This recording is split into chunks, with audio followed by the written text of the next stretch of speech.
Good evening, fans, and welcome to tonight's broadcast. The week is over, the weekend is here, and it's Friday night, and you know what that means. Time for some Wildcats hockey from the Amarillo Civic Center in the Texas Panhandle. With you as always, I'm Alex Von Coydel, bringing you Wildcats hockey presented by Armored Roofing.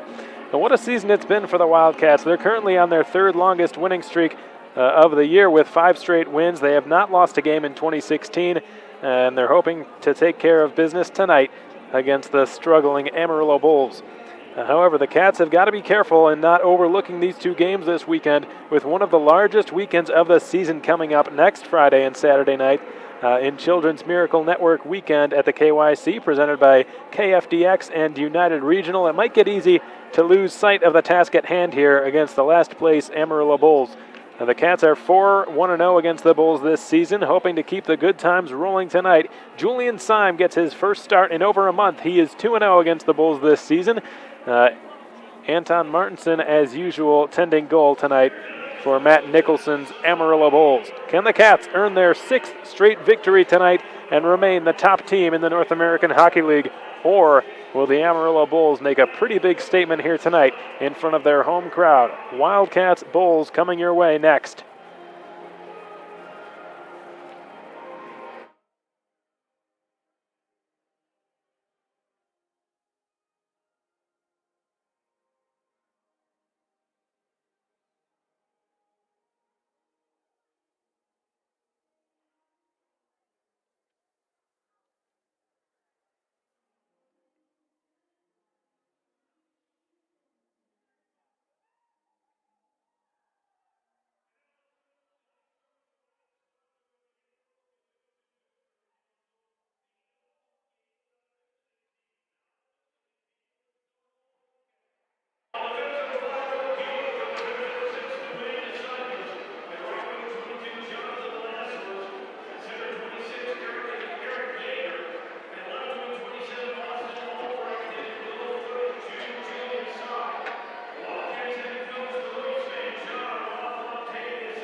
You've just heard the public address announcer here at the Amarillo Civic Center announce the Wildcats starting lineups, brought to you by Pelican's Restaurant.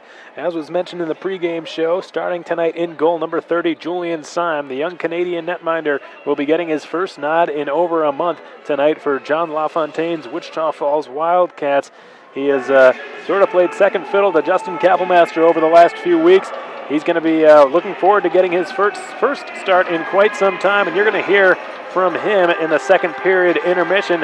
We've got an interview lined up with the goaltender tonight for the Wildcats, Julian Syme. Hope you're looking forward to hearing that, at least to our fast hockey audience. Starting tonight on defense for the Wildcats. On the left side, Noah Gilreath, and on the right side, Demantis Sipis. The first time this season, the two of them will be starting together on the same defensive pair. Looking forward to what that deep pair can bring. And then starting tonight at forward, at center, Eric Yeager. He's the lone veteran center on the Wichita Falls Wildcats, and he will be flanked by other veteran wingers, Austin Albrecht and Johnny Lazarus, on the left side and right, respectively. Albrecht and Lazarus have played together since last season and have established some really great chemistry. They also played together back in New York, where they grew up, in the New York area, I should say. Very familiar with one another, and anybody who's fortunate enough to play in between the two of them has pretty much got automatic chemistry right off the bat. Looking forward to seeing that line in action tonight. As for the Amarillo Bulls starting lineup, which is being announced as we speak, starting in goal, as was mentioned, Anton Martinson, the rock between the pipes that has backstopped the Amarillo Bulls all season long. He leads the entire North American Hockey League in saves. He faces more shots than any other goaltender. Unfortunately, his record is not indicative of the way he plays. He's just 8-18-2. He has not had the best team in front of him this season. His save percentage, however, .930, better than even Justin Kapelmaster's on the Wildcats. So he has had a phenomenal year. Unfortunately, has not had a whole lot of run support from his offense. But he has always given the Wildcats difficulties, and expect no different tonight.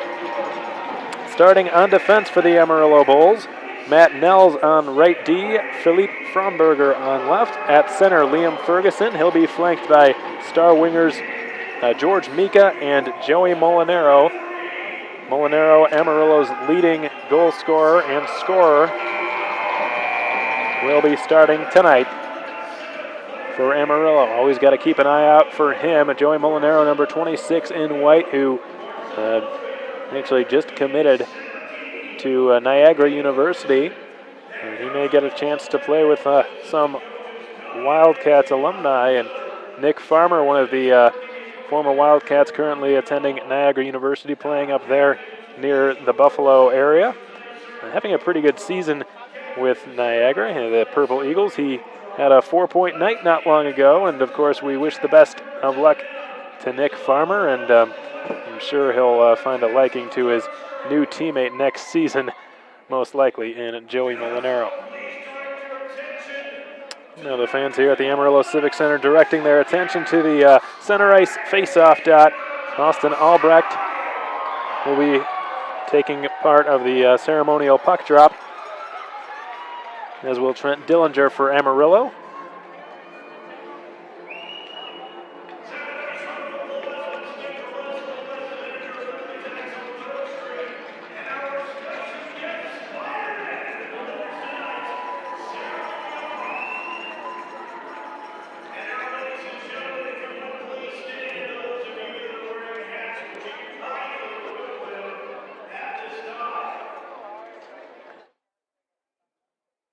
The national anthem will be performed by a group of local elementary school students.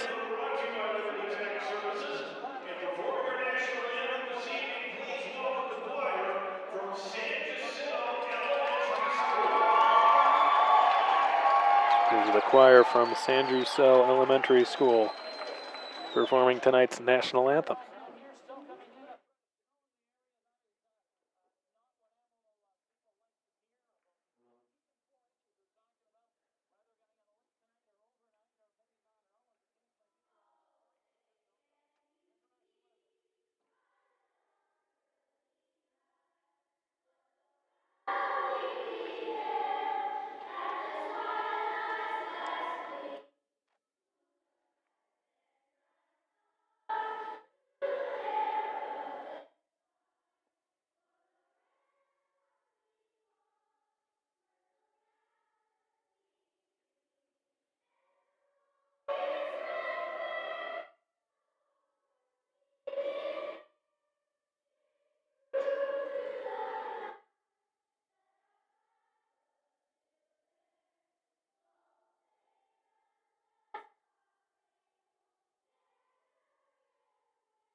Those young students getting a very appreciative round of applause from this Amarillo Civic Center crowd on their performance of our country's national anthem.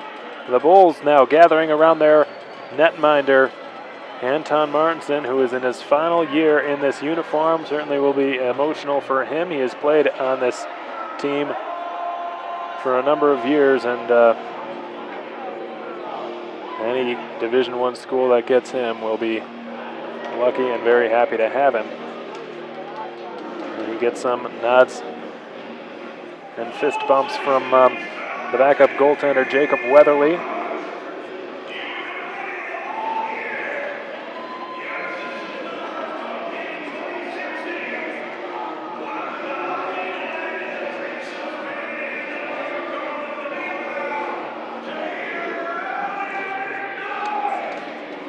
Eric Yeager will be taking tonight's first face-off, the opening face-off, underway in just moments. The first period of Wildcats hockey is brought to you by American Classifieds. Eric Yeager lines up across Liam Ferguson, wins the opening face-off. A scrum for possession ensues, and Joey Molinaro picks up the puck.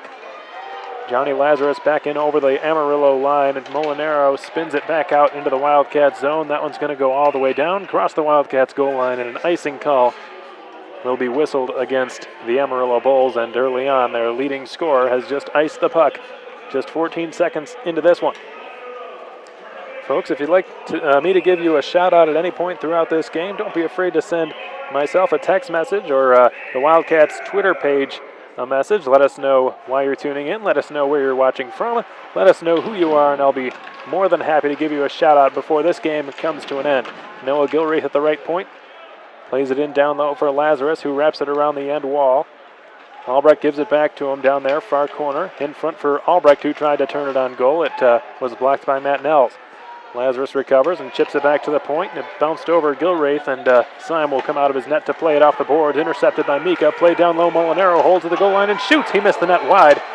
Hits the glass in behind the net, wrapped around the boards. Sabatini awaiting it. Charlie Singerhouse working for it, along with Austin Albrecht. A four-man scrum for possession ensues along the half boards. Molinaro tries to knock it free, hoping for Singerhouse. It was picked off by Yeager, and there he goes. Yeager for Lazarus. Lazarus dumps it in. The rest of his line mates were in the midst of a change. He played it wisely into the corner for Austin Beaulieu, fresh off the bench. Beaulieu's got it, back to the left point. Bomb shot, redirected wide, picked up Van Wy. His backhander missed the net on the short side. Held in Beaulieu, scooped back to Baum. He winds and shoots. Redirected off the post by Adam Goodsir. Picked up by Garrett Van Wy. Right corner, Goodsir sets up Beaulieu, whose shot is soaked up by Anton Martinson. Some frantic action in front of the Amarillo net here early on, as a couple of saves were made, one in tight, and another chance. Baum's long shot from the left point was tipped by Adam Goodsir. Not sure if that went off the crossbar or the far post, but that came within inches.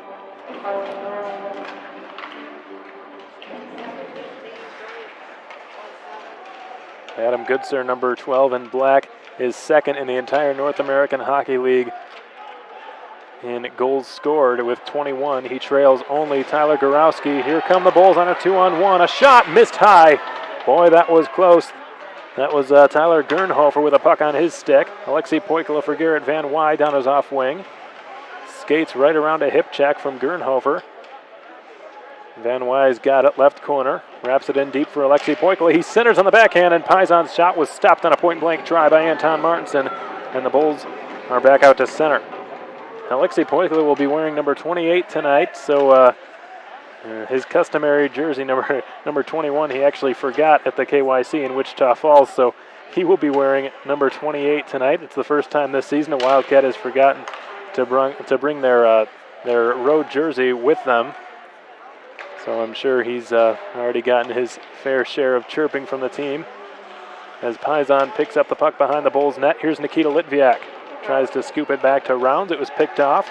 Rosa runs into the other number 24, Trent Dillinger. Matt Nels, the right defenseman, leads the rush and shoots. Goes wide on the far side. Held in left point. Long shot missed again far side. Paisan chips it off the glass. Back out to the neutral zone. Eludes Litviak. Fromberger played it off a Wildcat stick. I think it was Hines. Holden Cronin plays it back behind his own net. Cronin will be playing left wing tonight alongside Nick Rosa and Ryan Burnett. He has really never played forward up until this game, certainly not at this level. So it'll be interesting to track his progress, and you can already tell he's playing a little bit defensively. Here's Molinaro, a shot, they score! Joey Molinaro was set up by George Mika, wing-to-wing play, and the Bulls leading scorers got another one. It's an early goal for Amarillo, and they lead 1-0.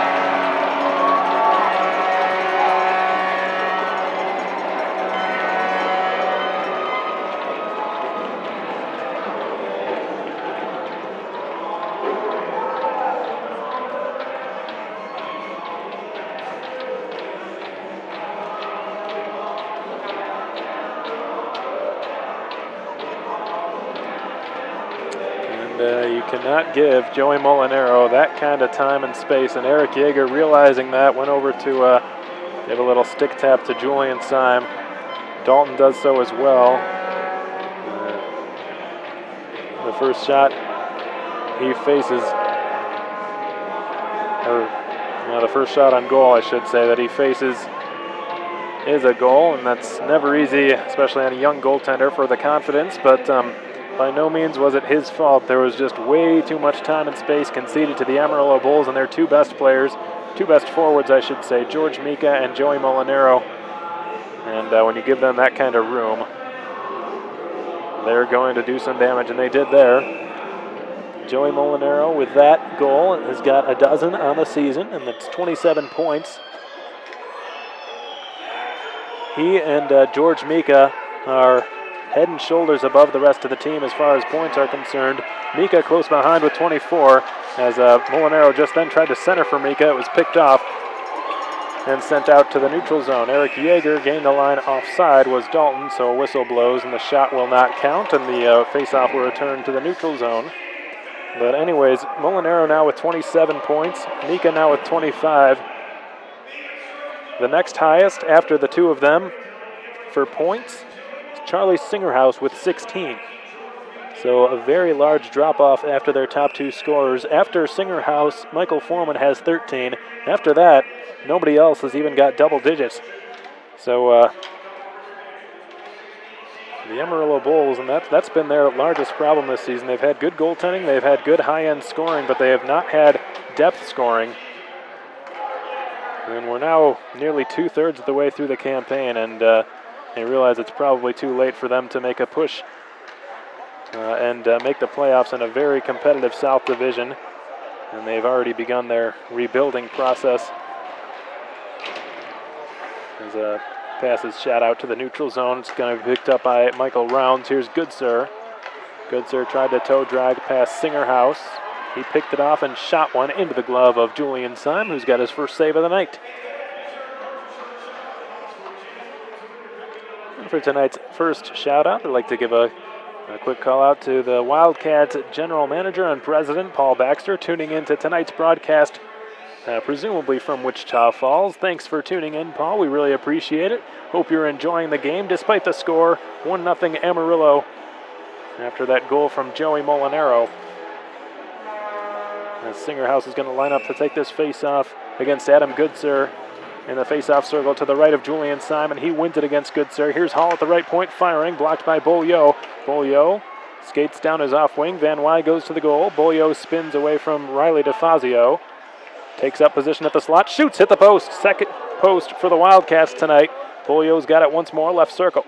He surveys, tries to find Goodsir back door. It was picked off, and the Bulls are out to the neutral zone as it's dumped in behind the net of Julian Syme by Zach Sarnowski.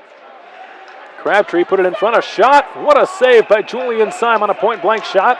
His best of the night against Zach Sarnowski, who was parked all alone in front of the Wildcats goal.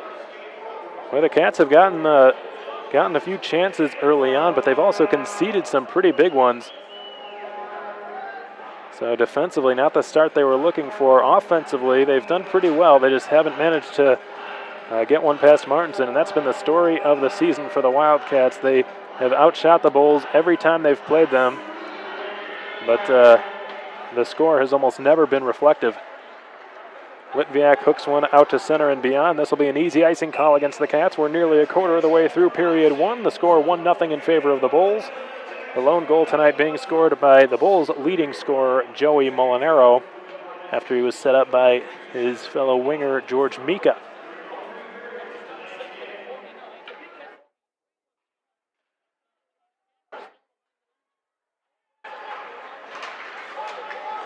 Thank you very much to Jim Jeffries, one of the Wildcats off-ice officials, tuning in from his home in Wichita Falls. He wishes the best of luck to Julian Syme, who's tending goal tonight for the Wildcats, as Litviak has a good steal and is pushed down. That's the biggest hit of the night, and it might be a penalty here. The referee tonight with his arm in the air, that's Michael Menard. And he's going to, I think, send Matt Nels on his way for cross-checking. And that will be the call. Matt Nels going to have a seat at the 5:12 mark of period one.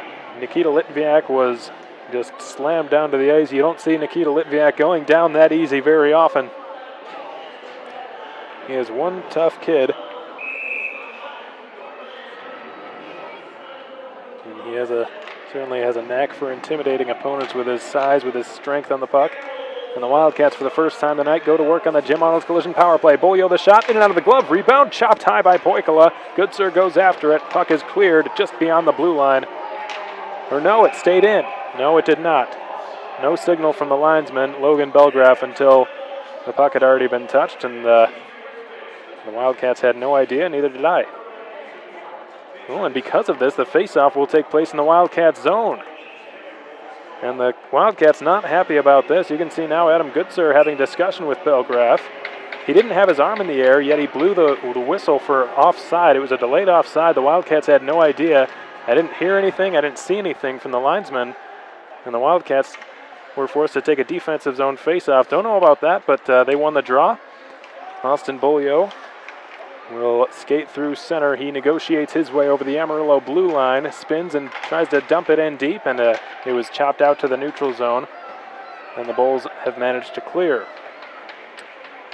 About 80 seconds remaining on this Jim Arnold collision power play for the Wildcats. Still near the top of the North American Hockey League. They are second in the league at the moment behind the Minnesota Wilderness, having converted on 23.2% of their chances this season. Here's Johnny Lazarus, right circle, back to Hines at the blue line.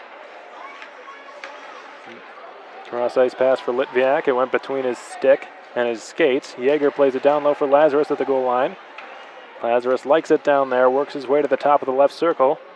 Trent Dillinger taking away the passing lanes from him. Litviak tries the give-and-go play. It was picked off and swiped back onto the stick for Lazarus. Lazarus left circle, down low, Litviak backhander, chopped out of there and played back out to the other corner as Albrecht picks it up, right circle.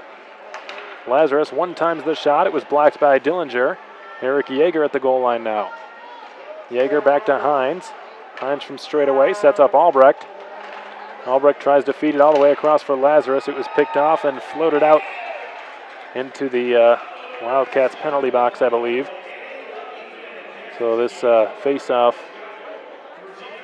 I believe, will stay in the Amarillo zone. Correction, it will take place in the neutral zone. I guess they're saying it went off of a Wildcat stick. 23 seconds remaining on the Matt Nels cross-checking penalty. The Wildcats with probably one last chance on this Jim Arnold collision power play. 13 minutes to go in the period. They trail the Bulls 1-0. Jake Dalton's got it behind his own net.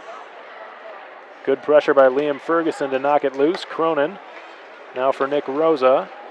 Rosa takes it wide on Hall, takes the shot, stick save Martinson, bounces into the air, cleared back to the left point, held in Baum. His shot redirected on goal and stopped by Martinson. Loose puck, Cronin bangs away at it. It was cleared back to the left point. Baum plays it in deep. Van Wy tried a backhand centering pass for Nick Rosa. It was picked off as the Bulls have just chopped it back to the point once more. Baum holds it in, down the left half boards. Cronin put it in front for Van Wy, who fanned on the one-timer. Dalton's bid missed on the short side. Cronin picks it up near corner. Plays it around the boards, goes all the way to the opposite side as Nitschke just runs into Van Wy. Back to the right point, Dalton. Baum wants it, he gets it. Top of the left circle, Baum surveys and shoots. One off of Ferguson. Kept alive Beaulieu. The Cats putting on some serious pressure in the offensive zone. Dalton's shot tipped wide again. Stuff attempt from the side of the goal. Pad save Martinson, and the Bulls have just cleared the puck all the way down. Will this go far enough for icing? Yes, it will. A dozen minutes to go in period one. The Wildcats still without a goal, though they have put on quite a bit of pressure on the Amarillo netminder, Anton Martinson. They've also drawn iron twice tonight. 7 shots, all denied by Martinson, a couple of which were grade A scoring chances. Yet they trail the Bulls by a score of 1-0.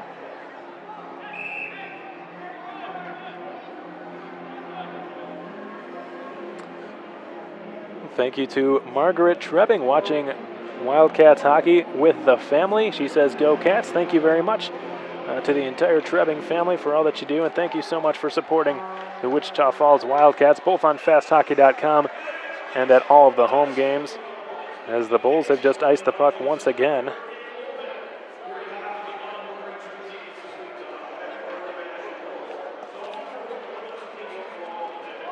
Adam Goodser, Austin Beaulieu, Andre Paisan, Demontis Sipus, and Noah Gilreath taking the offensive zone face-off. Sipus bobbles it, coughs it up. The Bulls could have a 2-on-1. Sipus hustles back. Here's a shot, fought off by Syme, goes off the backboards. Recorralled by Syme temporarily, picked up now by Paisan. Paisan from in behind his own net sets up Goodser, whose pass missed the intended target in Sipus, and it goes the length for icing. 11:37 to go in period one. 1-0 the score in favor of the Bulls. And the Wildcats will now be taking a defensive zone face-off.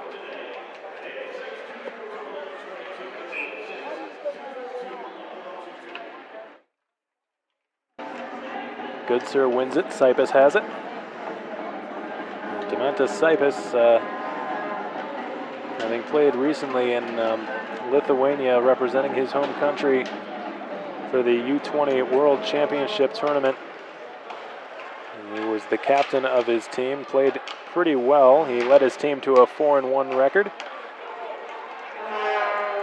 The only team they lost to was Hungary, who went undefeated that entire tournament. So a pretty successful tournament and a trip to Europe, I guess you could say, for Demantas Sipis. Unfortunately for the Wildcats, he will be unavailable pretty soon here as he's looking to try out for Team Lithuania's Olympic team as well, which means that throughout the month of February, for quite some time, Sipis will not be available for the Wildcats, and that is a pretty hefty blow to their D-core. As Jaeger skates it down the right side, takes it in behind the net. Fortunately for the Wildcats, their D-core is probably deeper than their forwards at the moment, with the recent trade to Max Reisinger and the upper body injury to Ben Lown. They're a bit thin on forward at the moment, which is why Holden Cronin is having to play left wing tonight. Andre Paisan tried to pass one into the middle for Jaeger. It was slapped out of there by Charlie Singerhouse. Here's Matt Hines. Gets the return from Michael Rounds. Good outlet pass for Paisan. Paisan is onside. Down the right side, slips it in front for Poikala. It was between his stick and his skates. Couldn't get a clean shot away. Singerhouse back in over the Wildcats line. Litviak takes it in deep behind his own net. Litviak fans on the outlet pass, is tripped up there by Singerhouse. Puck stolen by Singerhouse, who shimmies his way around Alexei Poikala and dumps it on goal. Syme with an easy stick save. George Mika pushes it down low for Joey Molinaro. Molinaro's pushed off the puck temporarily, gets back on it. Molinaro tries to slip one back door for Ferguson. He gets it right back. Molinaro had a blowout there, fell down to one knee. Cronin trying to knock it off the stick of Hall. Molinaro pinned in front of the Wildcats bench, picked up by Baum in his own zone. Mika on the forecheck. Baum skates it in front of his own net. Baum's pass for Burnett. Burnett was caught offside, so an offside whistle is blown. We have passed the halfway point of period one, brought to you by American Classifieds. 9:08 to go in the first period. 1-0 the score in favor of the Bulls. The lone goal tonight, Joey Molinaro was the goal scorer. George Mika was the setup man. And we now go to our first period media timeout.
Wildcats work the puck along the boards. They're Cronin scrambling for it against Trent Dillinger, trying to get it out. Noah Gilraith now. Ahead for Cronin. It fooled him a bit. Cronin goes in on the forecheck. He's not used to being all the way up there. Sipis hugs the right half boards, trying to keep it alive. Burnett is tied up, and the Bulls end up with it. Trent Dillinger just barrels over Noah Gilraith. Here's Burnett. Stick handling his way into the Bull zone. Knocks it into the right corner, tries to center. It went between the stick and the skates of Rosa. And the Bulls have just iced the puck. 8:24 to go in period one. 1-0 the score in favor of the Bulls. 9-5 the shots on goal favoring the Cats, but they have yet to solve Anton Martinson. Martinson on the season just 8-18-2. Not a very good record, but he's had some good numbers regardless. A 2.78 goals against average and a .930 save percentage, but just one shutout. And the Wildcats have yet to be shut out this season, so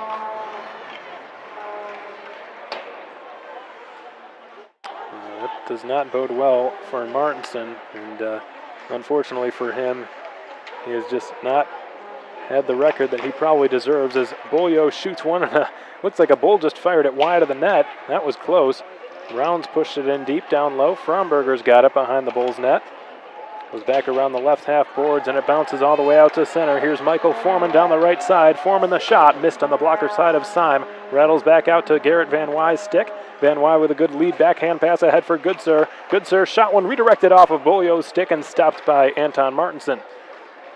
Philippe Fromberger, or Tyler Gernhofer rather, plays it behind the Wildcats net. Round spins with it. Pushed in deep for Michael Foreman, who tried to center. It was picked off by Hines, and it looks like the referee, Michael Menard, is signaling a hand pass. The face-off will take place outside of the Wildcat zone. 7.5 to go now in period one. 1-0 the score in favor of the Bulls, and the Wildcats doubling them on shots, 10-5. As Eric Yeager's line will take this neutral zone draw against Charlie Singerhouse's line. Yeager wins the face-off cleanly. Jake Dalton for Jeff Baum. Not sure we've seen the two of them on the same defensive pair this season either. Some defensive juggling by the coaches for the Wildcats, John LaFontaine and Josh Nelson. Here's Johnny Lazarus for Yeager, right side, put it in front for Lazarus, whose backhander is stopped by Martinson. He had the 5-hole closed and had the stick down, and he made another stop, his 11th of the night.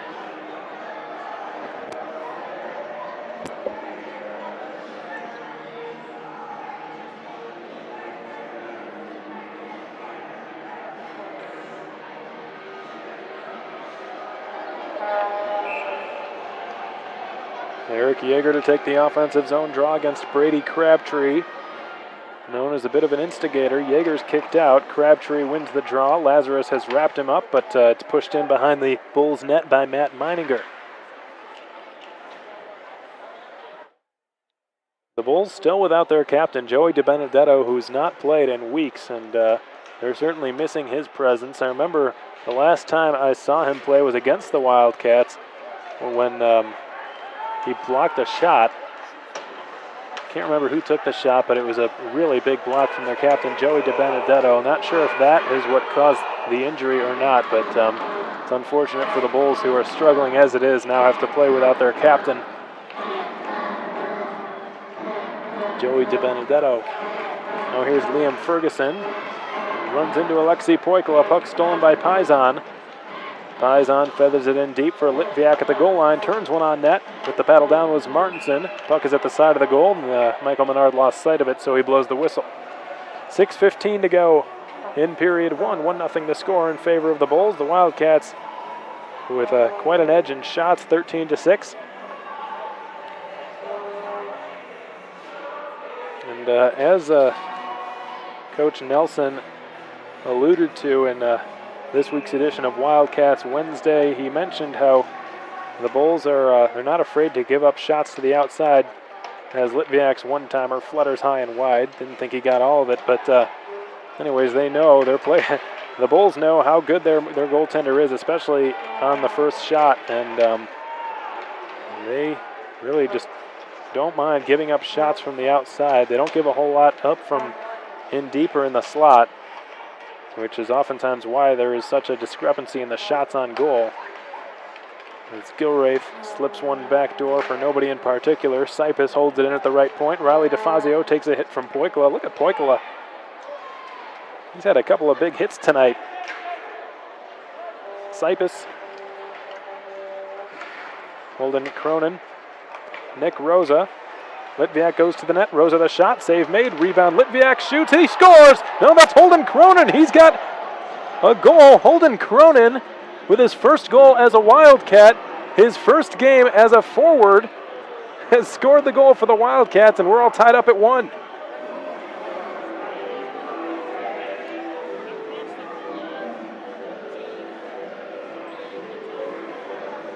And that coaching decision by John LaFontaine and by Josh Nelson is starting to look like genius. Holden Cronin had never played a game of forward, certainly not at this level. In his first game at forward, he goes to the net and gets a dirty goal. Not much of a transition period needed for him.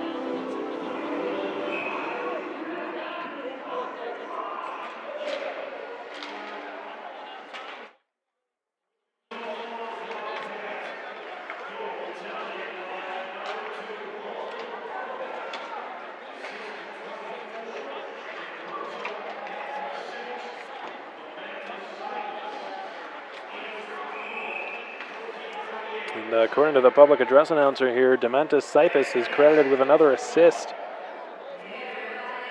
which would be his third of the season, his 4th point, and a couple of guys who don't often get the chance of being on the scoreboard have just come up big for the Wildcats.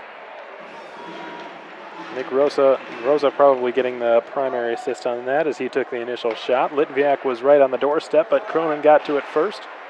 I think it looked like he jammed it through the 5-hole of Martinson. Hines gloves it down, gains the line, drops it off for Beaulieu. Beaulieu left point, spins away from Trent Dillinger on his backhand, feathers one in behind the Amarillo net. Adam Goodser for Garrett Van Wy, far circle, shoots, soaked up by Martinson. And again, folks, you'll have to excuse my calling the far circle on the far side, etc., the near side, because I'm standing on the opposite side of where the camera is facing, or is located rather, so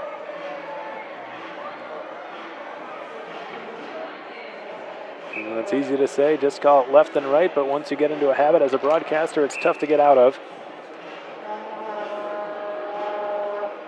But I'll try my best to avoid any kind of confusion going forward, as Beaulieu is wrapped up in the face-off circle by Brady Crabtree, picked up by Dalton, centering for Beaulieu. He was in a bit too deep, and here come the Bulls. Tyler Gernhofer waiting for it. Foreman on the right side, shoots in and out of the glove of Syme. Loose puck, Foreman turns just wide of the net. He missed by inches. Boy, Syme was down and out, and Foreman nearly regained the lead for the Amarillo Bulls. It was a tough shot, harder than it looked, because he had to turn with it, and without looking, he had to shoot the puck from his forehand into the gaping net. And when you're under all kinds of pressure like that, and you don't have hardly any time or space, it is a lot more difficult than it looks.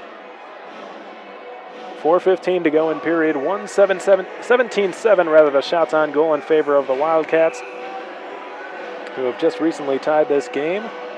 Holden Cronin scoring his first goal as a Wildcat. He was the last player on the team to have scored his first goal, so congratulations to Holden Cronin. And we know it has not been an easy ride for you this season. He had quite a few problems throughout the campaign, some concerns with his health, his history with concussions. He had some upper body injuries earlier this season, some concussion-like symptoms, but he's battled through them. And he is back to 100% as Lazarus fires one the length of the ice. No icing courtesy of Albrecht's speed. Albrecht is run into along the end boards by Matt Meininger, picked up by Yeager. Yeager had it stolen from him by John Evans, given back to Dementis Cypus. Noah Gilray touch pass for Albrecht. He's onside, but he fanned on the shot as Cypus recovers in his own zone. And Yeager touched the puck offside, so the linesman Wilkinson blows the whistle. 3.5 minutes to go in period 1. We're all knotted up at 1. Here in the first period of Wildcats hockey, presented by American Classifieds. And the Euro line back out there for the Wildcats.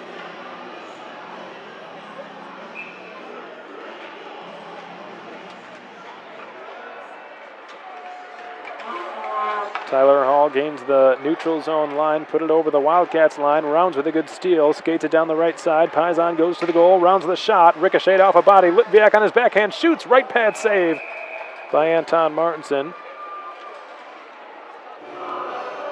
And this guy is just so composed in net. Not sure I've seen him get rattled once, and that is saying something. And sometimes as a goaltender, when you're playing well and your team's not playing so well, as has been the case quite a bit this season for the Bulls, it's easy to lose your composure, to get frustrated, and Martinson very rarely does, at least visibly, very rarely loses his composure.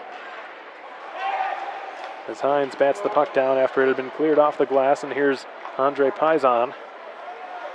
Oh, check that, it's Poikla. The 28 thing confused me. He's wearing number 28 tonight because he forgot his jersey back home in Wichita Falls, as a shot from Paisan is smothered up by Anton Martinson.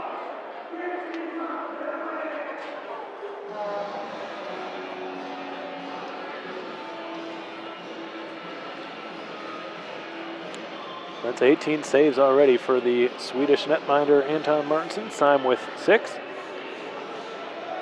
Less than 3 minutes to go in period 1. Nick Rosa's line back out there. The line to score the goal and to concede the goal tonight was on the ice for both goals. Michael Foreman. Ryan Burnett one-hands it towards the corner for Rosa. Tries to return it for him. Burnett gets to it. Slides it back to the left point for Baum.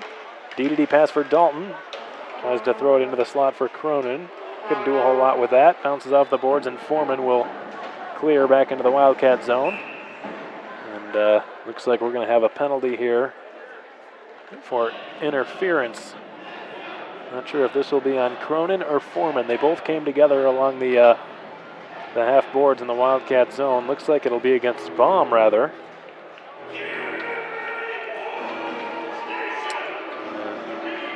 In that case, I have no idea what happened, but John LaFontaine is really letting Baum hear it now in the penalty box. As the Bulls win the faceoff, Sabatini guides it across for Tyler Hall. Look for him to get quite a bit of power play time tonight. He always does. Hall from straight away tries to shoot from the deep slot. Cleared by Goodser back to the point. Hall's got it again. Tyler Gernhofer. Gernhofer in, shoots, hit the glass in behind the net. Excuse me, behind net. Some pregame meal there, excuse me, folks. Molinaro's got it at the corner, back to the point, Sabatini. One-timer from Hall, he fanned on it. Goodser's got a handle on it now. And the Wildcats have cleared. 80 seconds remaining on this power play for Amarillo. The puck wrapped around the end boards. Hines chops at it, up the boards, hoping for Rosa. And Rosa wastes no time clearing the puck. 100 seconds to go in the first period, brought to you by American Classifieds. A minute to go on the Parkway Grill penalty kill for the Wildcats. Garrett Van Wy with a steal, trying to get a burst of speed. He's offside, it looks like, as the whistle blows.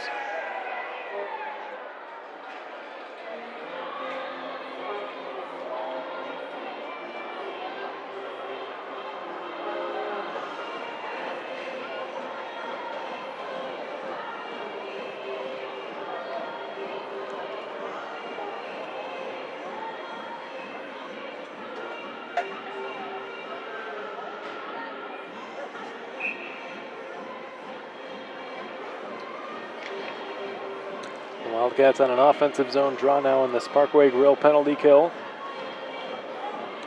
Albrecht is swapped out for Johnny Lazarus. Lazarus wins the faceoff cleanly for Rounds. His shot patted away. Rebound, Albrecht shoots. Another right pad save by Anton Martinson. Albrecht's got it at the corner, gives it to Lazarus. Lazarus on his backhand, centers for Albrecht, who's in a bit too tight, and from the goal line had it pushed away by Matt Nels. Crabtree outlets one ahead for Singerhouse, and the Bulls are over the Wildcats line. Here's Crabtree now. His shot from the left circle is smothered up by Julian Syme.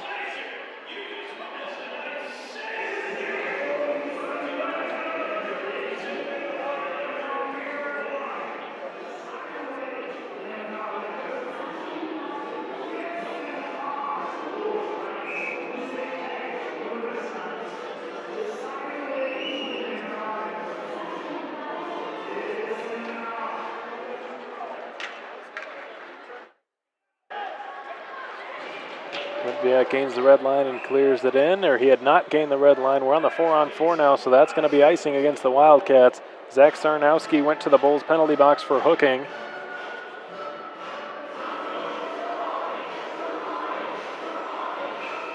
A minute and 10 seconds after Jeff Baum went to the penalty box for interference.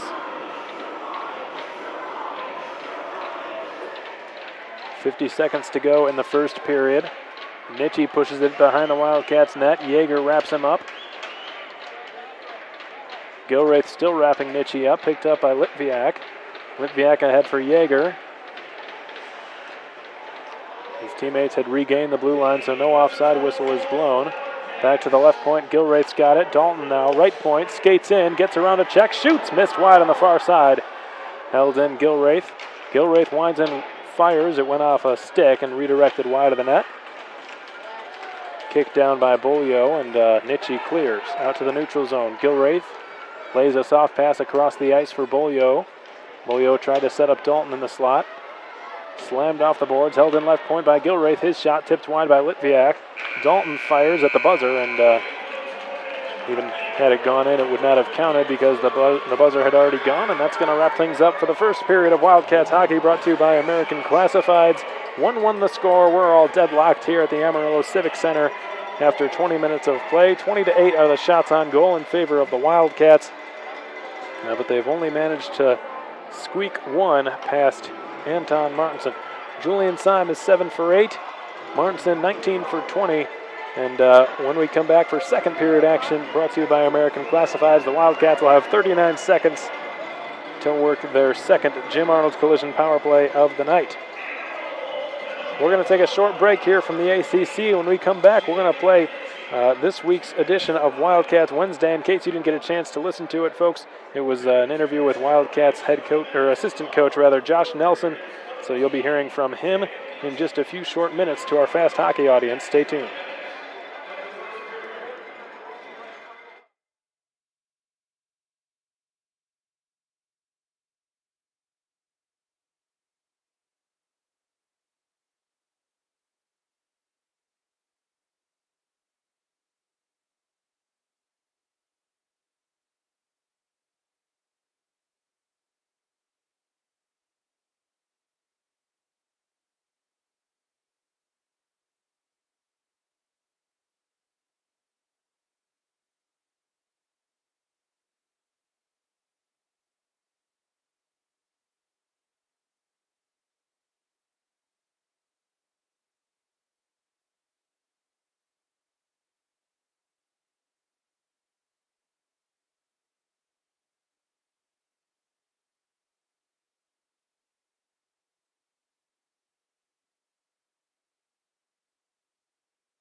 Good afternoon, Wildcats fans. Hope you're having a wonderful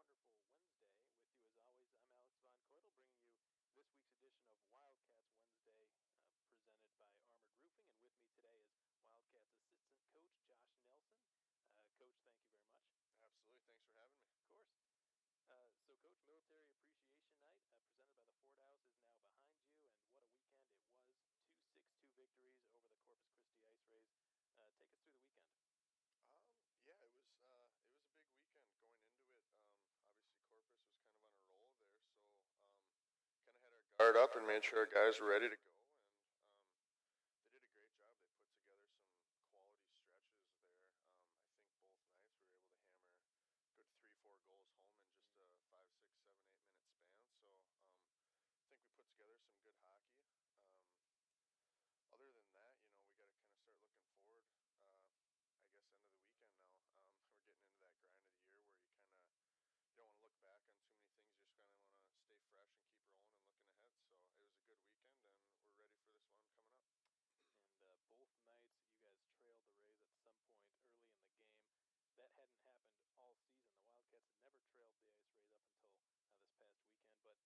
second period, you mentioned it, both nights, 4 unanswered goals were scored in the second period. The second night, you scored 4 in 5 minutes.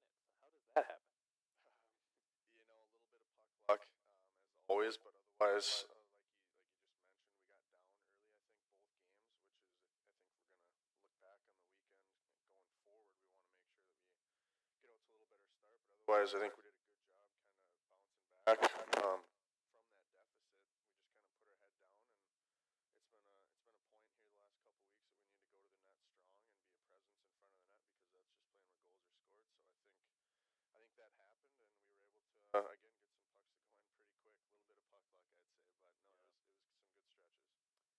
a little better start, but otherwise, I think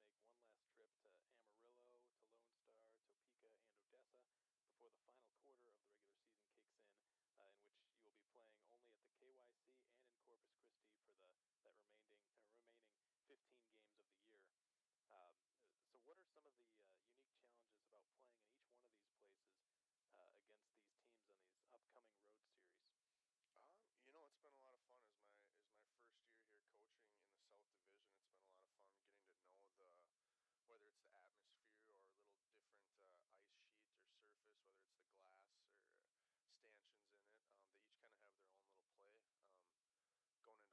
Coach, shifting gears a little bit here, the Wildcats make one last trip to Amarillo,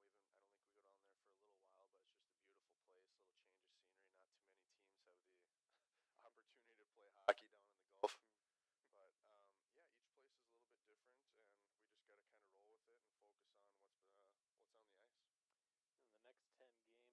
Lone Star, Topeka, and Odessa before the final quarter of the regular season kicks in which you will be playing only at the KYC and in Corpus Christi for that remaining 15 games of the year. Um, so, what are some of the unique challenges about playing in each one of these places against these teams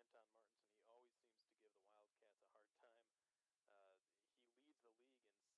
As my first year here coaching in the South Division, it's been a lot of fun getting to know whether it's the atmosphere or a little different ice sheet or surface, whether it's the glass or stanchions in it. They each kind of have their own little play. Going into Lone Star, Amarillo, I think of they can be intimidating. The fans get into it.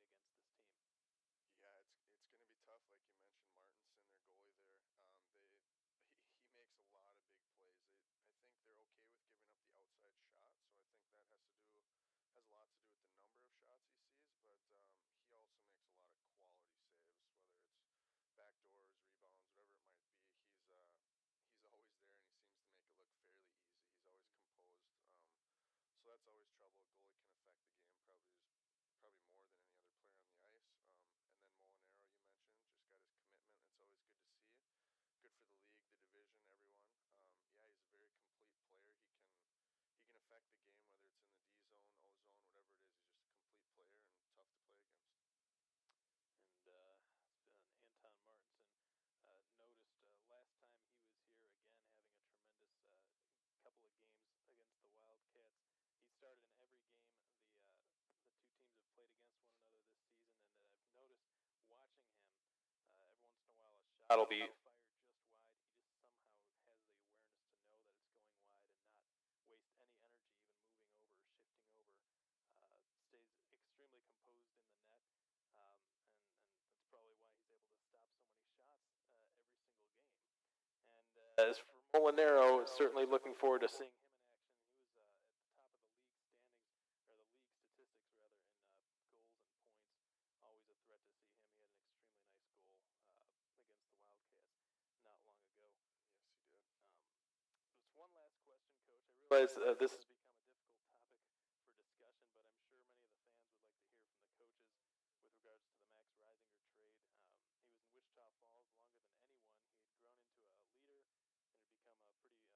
into a leader and had become a pretty beloved player here. So in the interest of giving the fan base a sense of closure on this, what went into making the trade? I think second half of the season here, you're starting to gear up towards playoffs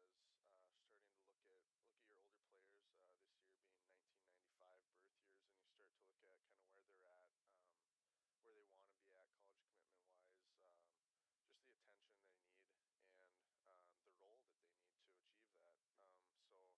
So I think with this situation, like you mentioned, he's been around a long time. I've only known Max for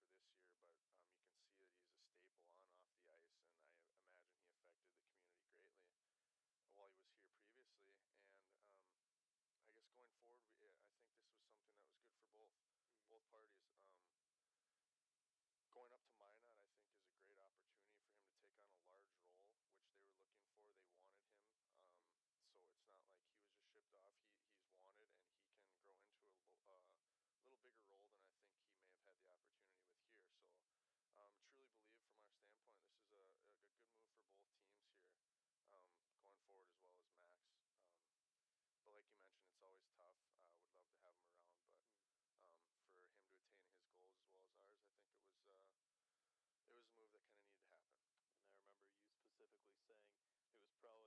season. Yeah. Yeah, in my coach, or in my short coaching stint here in the last 2 years since I've started, I was a little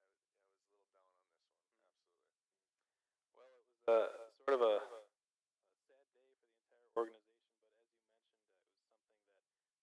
sad day for the entire organization, but as you mentioned, it was something that probably ultimately will benefit both parties. Of course, the Wildcats getting younger every year, it seems like, and they've got some incredibly talented players, especially who've come and increased their roles on the wings, who have kind of passed some guys up as far as ice time is concerned. And as for Max, he's definitely going to get a good look up there in Minot.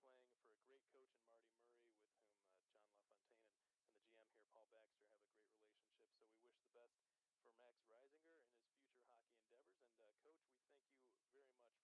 hockey endeavors. And Coach, we thank you very much for taking the time out of your Wednesday to join us on Wildcats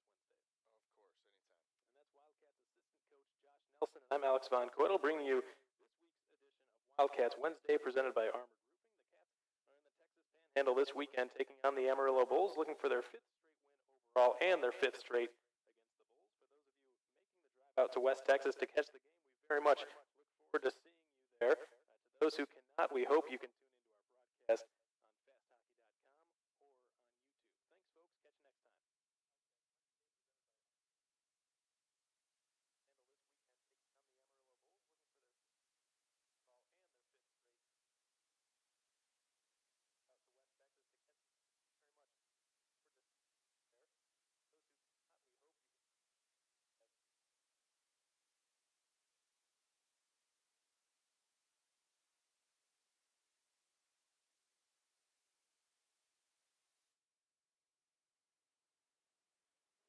you there. To those who cannot, we hope you can tune into our broadcast on fasthockey.com or on YouTube. Thanks, folks. Catch you next time. Handle this weekend, taking on the Amarillo Bulls, looking for their ball and their fifth straight out to West Texas to catch very much for this there. Those who cannot, we hope you can. Welcome back, folks, to our Fast Hockey audience. Hopefully you enjoyed that.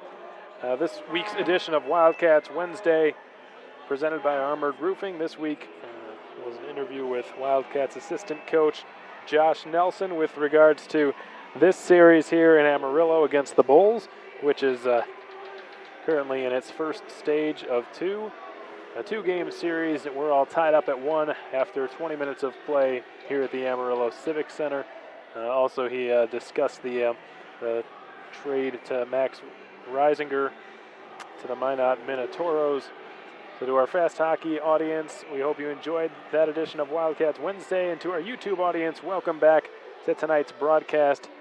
And welcome to tonight's first out-of-town scoreboard update. The Johnstown Tomahawks in Aston tonight, an East Division clash. The Rebels with a 4-2 deficit against the Johnstown Tomahawks, looking to make a comeback in the third period. That game now in its second intermission. The New Jersey Titans with a commanding 4-1 lead over the Wilkes-Barre Scranton Knights. That game taking place at the Rev Ice Center in Wilkes-Barre, Pennsylvania. The New Jersey Titans continuing to dominate the East Division. They've had a tremendous year. They're one of the few teams to have defeated the Wildcats this season. The New Jersey Titans looks like are tied for first place with the Aston Rebels in the East Division. The Cooley Region Chill are being shut out at the moment by the Janesville Jets up at the Janesville Ice Arena in southern Wisconsin. 3-0 the score in that game. And former Wildcats Shane Kosmeski and Alex Falconer in the lineup tonight for Cooley Region. Kosmeski with a shot on goal, he's a -1. Falconer without a shot on goal or a +- rating. The Brookings Blizzard and the Austin Rebels are going at it tonight up at the Riverside Ice Complex in Minnesota. The Austin Bruins, the Robertson Cup runners-up from 2015 with a 3-0 lead over the Brookings Blizzard. And for a South Division update, the Odessa Jackalopes are up at the Landon Arena in Topeka, Kansas. 2-0 to score in favor of the Jackalopes. Hampus Shodal and Gray Marr have each scored. Each was set up by the other, so Shodal was set up by Marr. Marr was set up by Shodal. And Odessa's big guns coming through big for the Jackalopes. Both goals were scored in the first period. That game now in its first intermission. 10-8 the shots on goal in favor of Odessa. And of course Topeka going through a bit of a difficult time. There's some dissension within the organization up there. They have just fired their head coach of 12 years, Scott Langer, will no longer be coaching the team. It was definitely a difficult time in the season to be making a major structural change like that, so it'll be interesting to see how the Roadrunners respond. They were actually in the midst of a pretty good streak. They had won, I think it was 10 games in a row not long ago. They're certainly in the playoff hunt in the South Division. They currently sit at third place. It's tough to see them losing a playoff spot. So it will be interesting to track their progress and see how they respond to this organizational shakeup. And as of right now, their defenseman, Seth Camrus, his father, Josh Camrus, the interim head coach with the Topeka Roadrunners. The Aberdeen Wings are in Bismarck, North Dakota, taking on the Bismarck Bobcats. 1-0 the score in favor of Bismarck. And former Wildcat Parker Mismash is on the ice tonight for the Bismarck Bobcats. He had no points, but was a +1 on the night. The only goal scored by the Bobcats tonight was an unassisted goal by Alex Strand. The Lone Star Brahmas are hosting the Corpus Christi Ice Rays for another South Division showdown. The Brahmas up 1-0 over Corpus Christi, outshooting them 9-2 nearly through period one with just 3 minutes remaining at the NITEC Sports Center. Alex Berardinelli with the lone goal for the Lone Star Brahmas, and what a season he is having in his final campaign in junior hockey. The Minot Minotauros and Minnesota Magicians all deadlocked at 1 goal apiece. The Fairbanks Ice Dogs and the Kenai River Brown Bears, the two Alaska teams, hosting the Springfield Junior Blues and the Minnesota Wilderness, respectively. Those games not taking place until 7:30 p.m. Alaska time. That's going to wrap things up for your out-of-town scoreboard update, and perfect timing. You can see on your screen for our Fast Hockey viewers and here for our YouTube listeners. Second period action brought to you by American Classifieds is just moments away from commencing.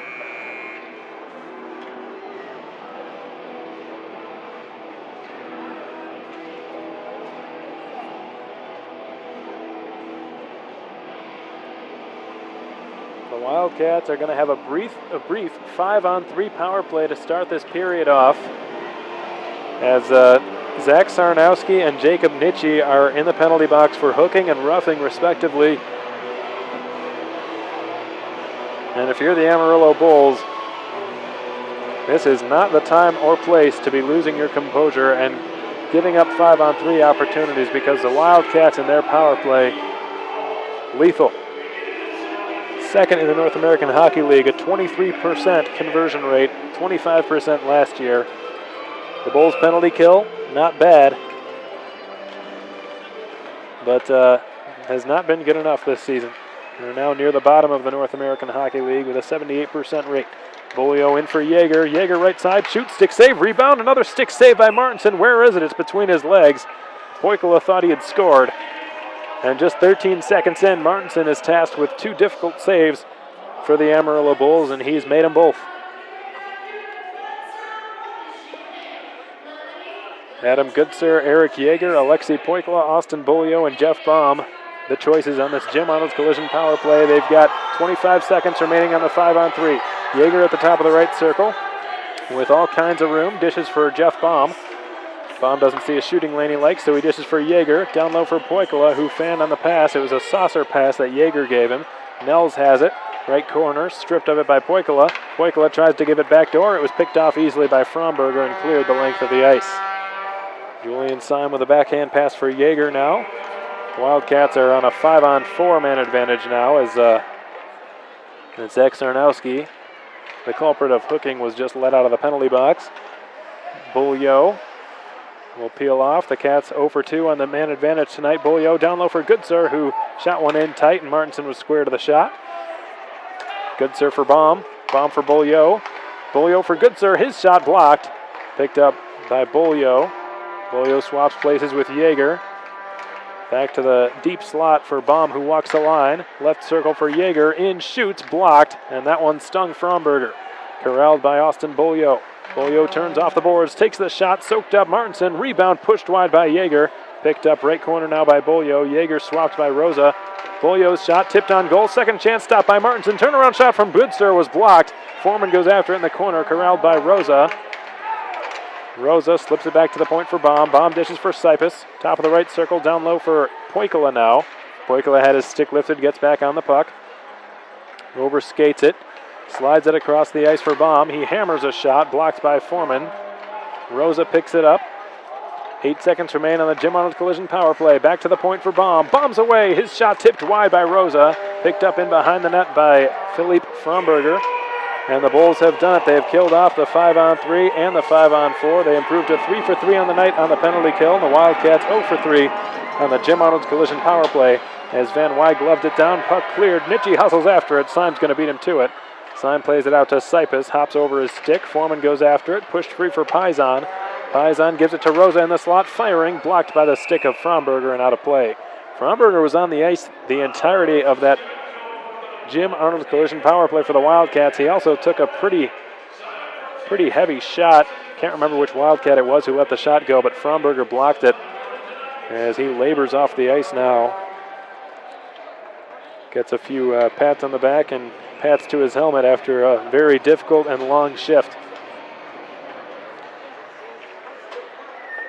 Rounds, plays it in deep. Yeager centers between the skates of Albrecht, and the Bulls come out with it. Joey Molinaro down his off wing. Rumbles towards the net, and his backhander is stopped by Julian Syme. And that's just the 9th shot on goal for the Amarillo Bulls. Syme has stopped 8 of them. The Wildcats, on the other hand, have shot 24 on Anton Martinson, who has stopped 23 of them. 17:22 remain in period 2. We're all deadlocked at 1 goal apiece. Eric Yeager to take a defensive zone face-off against Joey Molinaro. The 26 in white was just kicked from the circle. Mika takes his place. A scrum for possession ensues. Lazarus backhands one up the glass. Centering pass. Back to the point. Meininger's shot missed wide on the short side. And a penalty upcoming against the Wildcats. Looks like it will be a hook against one of the Wildcats players. I believe it's Matt Hines.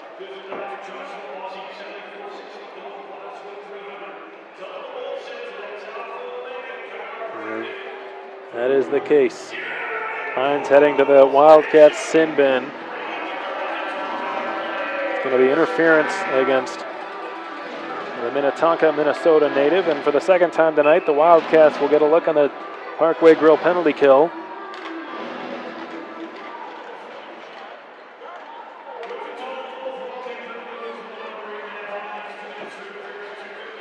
As Burnett skates down the right side, has a man open, and Rosa powers his way behind the net and wheels it ahead and just passed it between Sipus and Gilraith. Gilraith for Burnett. Will just clear the puck the length of the ice.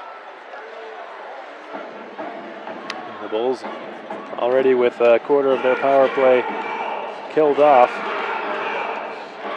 Tyler Hall has just iced the puck. 1:25 to go on the Parkway Grill penalty kill for the Wildcats. 16.5 to go in period 2. Brought to you by American Classifieds. We're still tied up at 1. The Cats shorthanded with a chance on an offensive zone face-off. In the circle to the right of Anton Martinson. Goodsir against Tyler Gernhofer. The former University of Virginia product, won the draw. Here's Tyler Hall.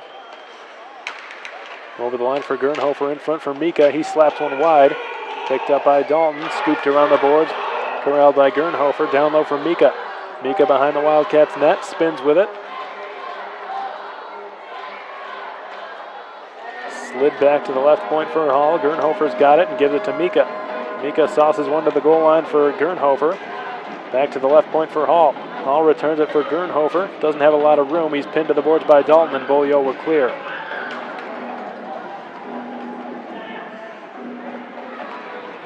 Look out, here come the Bulls. Molinaro puts on the brakes and shoots. Fought off by Syme. Rebound, rolls on goal, and Syme's got it. And he covers it up. 33 seconds to go on the Matt Hines penalty, and not sure what happened there, but the Wildcats conceded a pretty good chance. Looked like it was just about a 2-on-0 for the Amarillo Bulls against a guy you don't want to see on an odd man rush, Joey Molinaro, with a puck on his stick. Julian Syme was equal to the task. Garrett Van Wy against Trent Dillinger now in the circle.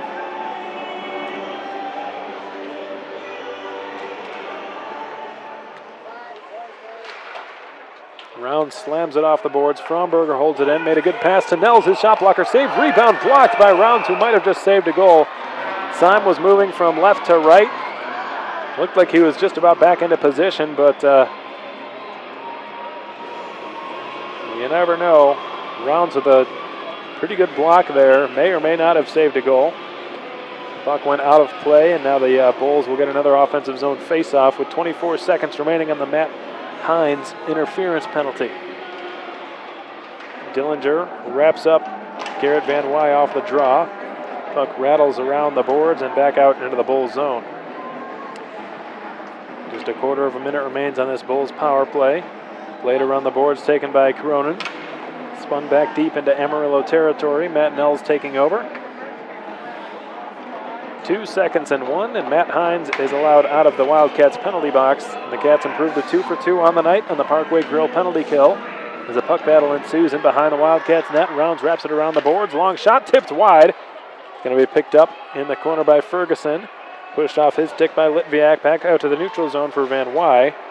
Here comes Trent Dillinger down the left side. His shot ricocheted wide off the skate of Gilraith. Litviak knocked off the puck. Poikila picks up possession. Poikila ahead for Paisan. He delays. Rounds to the goal. Rounds had it, but it was rolling on him. It bounced off his stick. As Poikila delivers another hit on Liam Ferguson. Here's Johnny Lazarus playing Michael Rounds' position temporarily. Paisan back on it in the neutral zone. Sets up Gilraith leading the rush. Gilraith does a head fake. Tries to slip it in front for Paisan. It was a bit too far in front of him. Baum now takes it down low. We're seeing some active play by the Wildcats defensemen. Here's Paisan with some room for Poikila. Poikila at the right circle. Redelivers for Paisan. Long shot. Pad save Martinson. Corralled by Lazarus. Lazarus will slide it back to the point for Gilraith, who hatchets one, and it was blocked by Yeager. Not sure why we have a whistle here. Looks like the net might have been dislodged. 13:55 remain in period 2. 25-13 the shots in favor of the Cats, but they've got nothing to show for it. We're all deadlocked at 1 goal apiece.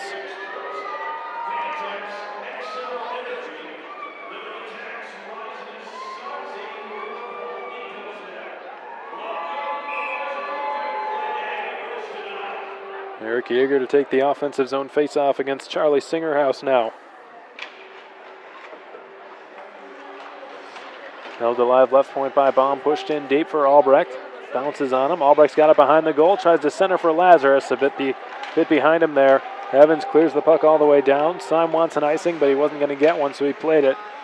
John Evans coughs it up. Baum skates it down the left side. Baum ahead for Lazarus on his off wing. Dips the shoulder, gets around Hall, takes it behind the net. Lazarus surveys right circle now. Swaps with Dalton. Dalton with a backhand pass, D-to-D for Baum. His shot missed wide on the short side of the post as Dalton hustles over to keep the puck alive. Dalton pushes it in deep, goes behind the Bulls net. Albrecht's going to be first to it. Sets up Lazarus behind the net. Yeager's behind there now. Given back to the left point for Baum. His shot, I think it was Waffle boarded there by Martinson.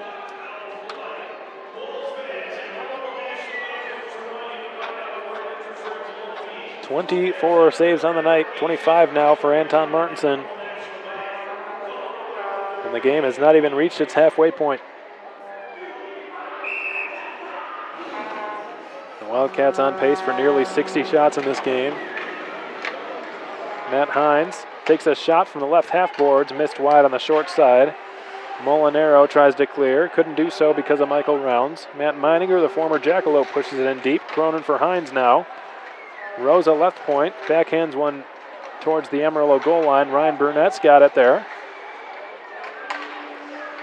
Burnett turns one towards the net, blocked by Meininger's skates, pushes it up the boards, but not out. Held in Burnett, he turns and fires, blocked, chopped back out to the point, and Rounds will take over in the neutral zone. Rounds' pass on the tape for Burnett, his fellow Michigan native. In over the line, shoots wide, missed on the short side. Cronin in deep for Rosa. Cronin back to Rounds, right point, his shot, stopped by Martinson again. Lots of shots from the outside for the Wildcats. Molinaro goes after it, tries to one-hand it past Rounds. Rounds read it, gave it away to Mika. Here's a shot, kicked out by Julian Syme with the right pad. As Burnett was tangled up in the neutral zone by Sabatini and Meininger.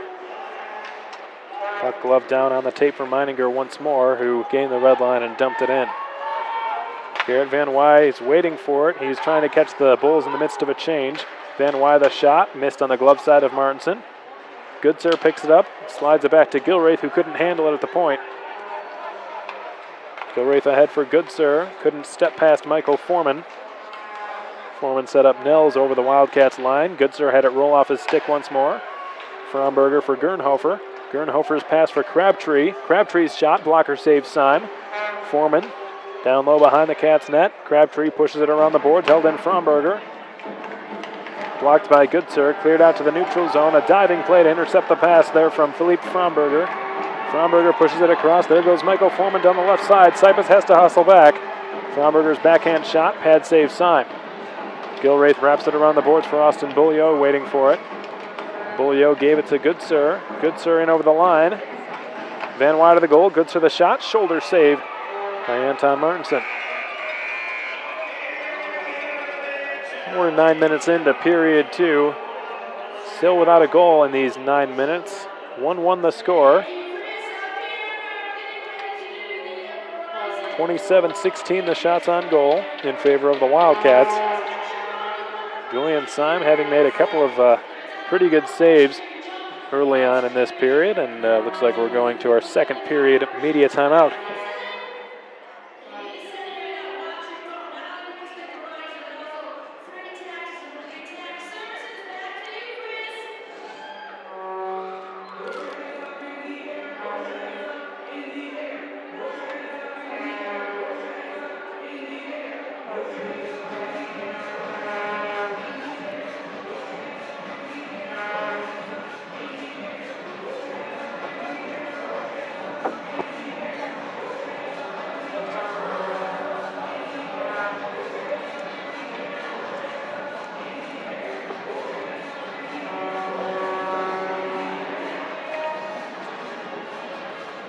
Euroline back out there for the Wildcats. Alexei Poikala, Andre Paisan, and Nikita Litviak. The defensemen are Jeff Baum and Jacob Dalton.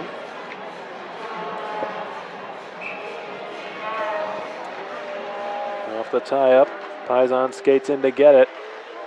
He's wrapped up by Charlie Singerhouse, the other number 20.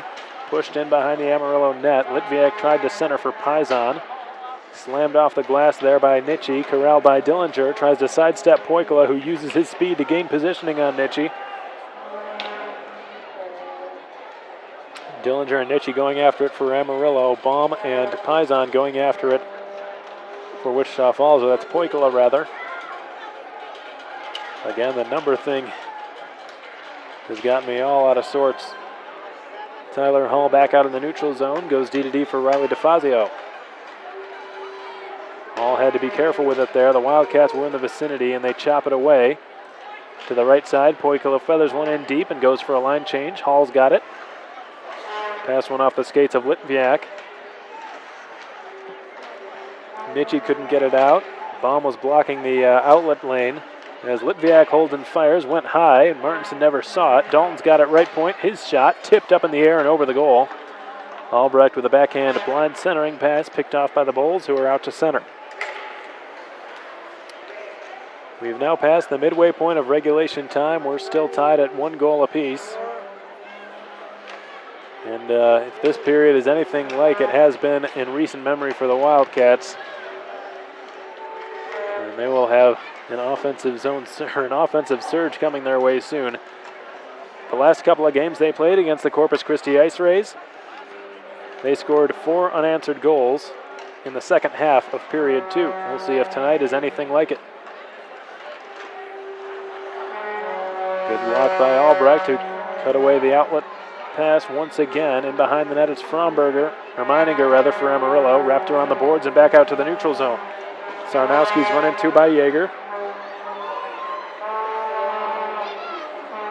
Big scuffle going on down there. Yeager taking all sorts of pushes and shoves, but he knocks it free for Albrecht. Yeager gives a little extra cross check to Brady Crabtree. Puck has just been tipped into the Wildcat zone. Michael rounds back to get it. 8:40 to go in period 2. 1-1 the score. Outlet pass from Rounds to Cronin. Went off his skates. Taken by Rosa. Given back to Hines. Hines played it into an empty corner. Molinaro's centering pass was picked off by Rosa, and there he goes with tons of speed. Rosa in front for Burnett. Tipped on goal and stopped by Martinson. Behind the Amarillo net now. They scrum away for it. Burnett is outnumbered. He pushed it along the corner boards, and Fromberger is able to play it off a skate, but not out. Nels has it. Delayed penalty upcoming against the Cats. Couldn't tell which bull was shoved down, but it's going to be an interference penalty against the Wildcats.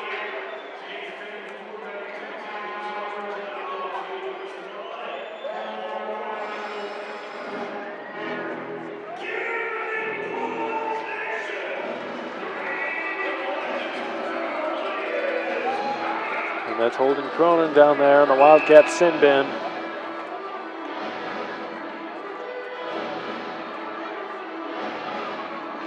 And that's the third time tonight a Wildcats defenseman has gone to the penalty box. Though tonight, Holden Cronin is technically a forward. Fromberger guided one cross ice, played from the skate to the stick of Trent Dillinger, who goes after it now. Wrapped in behind the Wildcats the net. Sarnowski back to the point for Fromberger, whose shot didn't get through the traffic in front of Syme. It's going to be picked up by Bolio and skated out of danger. Bolio tries to cut to the inside with a backhand pass for Cyphus from the blue line. His shot tipped by Goodsir on goal and stopped by Martinson. Trent Dillinger will leave it for Philippe Fromberger. 3 out of 4 players on the ice for the Wildcats are fresh off the bench. Paisan with a good steal, clears it down the ice. Martinson will leave it off.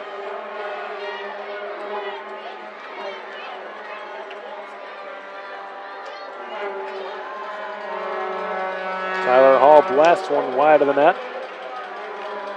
Dalton jabs it back out to the neutral zone. Hall for Sabatini. Sabatini once more on a D-to-D pass for Tyler Hall. Just 3/4 of a minute remaining on this power play for the Bulls. The Wildcats are 2 for 2 tonight on the Parkway Grill penalty kill rather. Here's Tyler Hall. Wheels his way into the Wildcat zone. The Bulls press the forecheck on now. Molinaro scoops it up. Guides it back to the left point for Sabatini.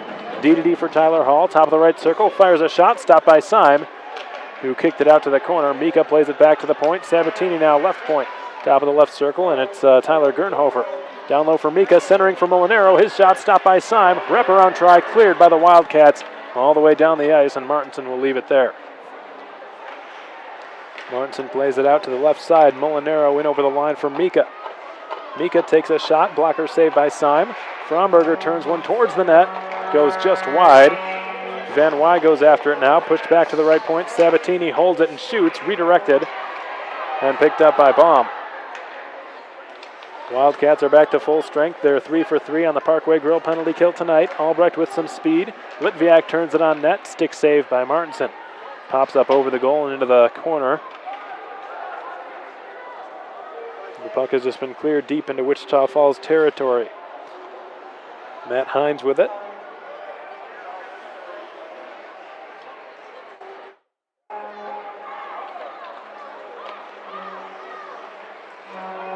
For Michael Rounds. His pass was on the tape for Litviak, who dove to try to keep it in the offensive zone, but to no avail. Sarnowski left it off for Dillinger. In shooting, glove save by Syme. One of his best of the night.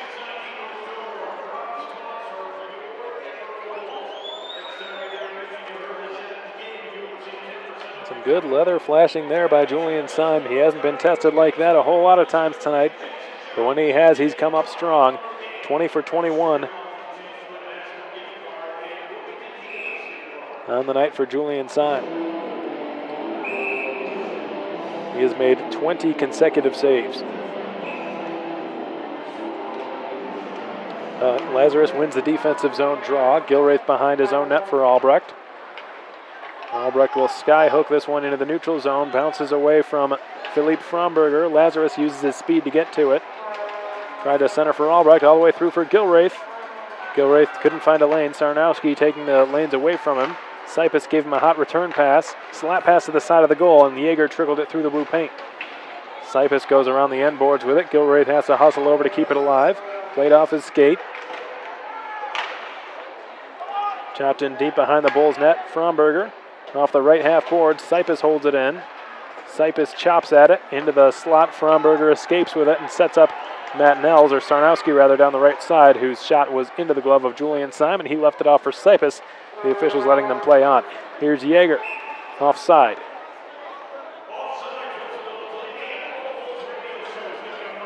.422 remain in period two. We've been tied up at 1 for quite some time, since the 14.5-minute mark of period one. Pretty long scoring drought for both teams here. Slightly longer for the Bulls.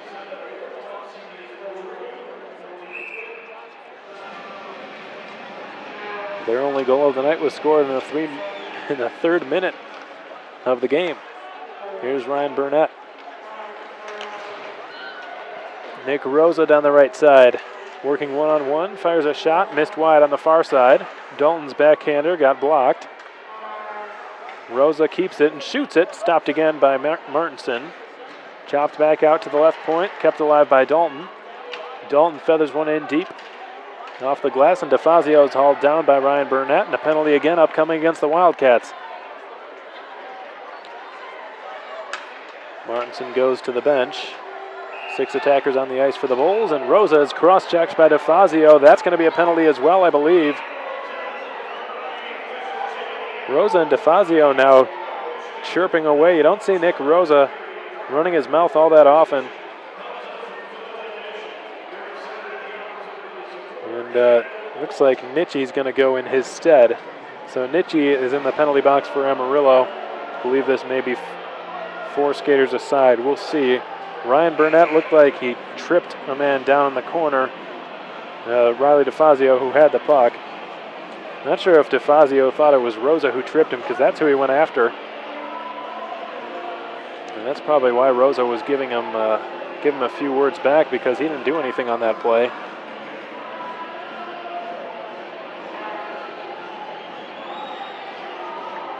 So Burnett and Nitschie in the penalty boxes, so they're just going to stay 5 skaters aside here. As Bulio's got it at the right circle. Shot into the chest. Rebound, score! Garrett Van Wy picked up the loose puck after Martinson conceded a rebound. And Garrett Van Wy fired it high on the blocker side of Anton Martinson for his 9th goal of the season, his 18th point as a Wildcat. And for the first time tonight, the Wildcats have the lead. It's 2-1.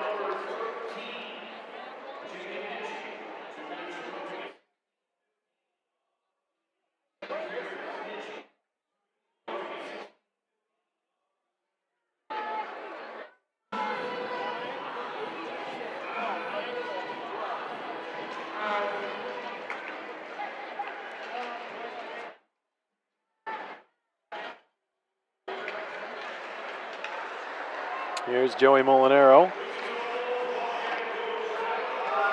Hines hammers a shot, didn't miss by much, but it went wide on the near side. As the puck has just been iced by the Amarillo Bulls. It was Matt Meininger who hooked it all the way down, and An offensive zone draw coming for the Wildcats, who now lead for the first time in the game, courtesy of a Van Wy rebound goal. Austin Beaulieu took the initial shot from the right circle, and Garrett Van Wy parked right in front of Martinson's net, picked up the puck after Martinson made the initial save, which he is so good at. But there's not a whole lot he can do if there's an uncontested player, unmarked player, as Van Wy was, right in front of him. Now Dom Sipus for Gilraith. Off the side, boards and out of the center, picked off by Mika. He's onside. Liam Ferguson tries to give it in deep for Mika. Kicked off his skates. Litviak will trickle one out to center and beyond. Sabatini's going to have to go after it in his own zone. Trent Dillinger kicked it to his stick. With a lead pass a bit too far for Mika, picked off Gilraith, taken by Paisan. Paisan for Poikala. His fellow Scandinavian takes a shot. Blocker saved by Anton Martinson, corralled by Mika. Mika turns it over to Gilraith, and another penalty upcoming against the Wildcats.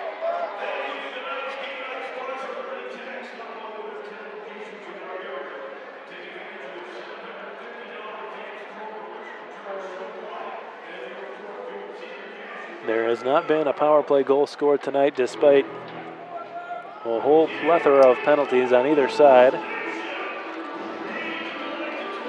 5 penalties by the Wildcats, 4 for the Bulls. The last 2 offset, so there was no power play handed out, but this time the Bulls have their 4th chance of the night. On their power play, the Wildcats 3 for 3 on the Parkway Grill penalty kill.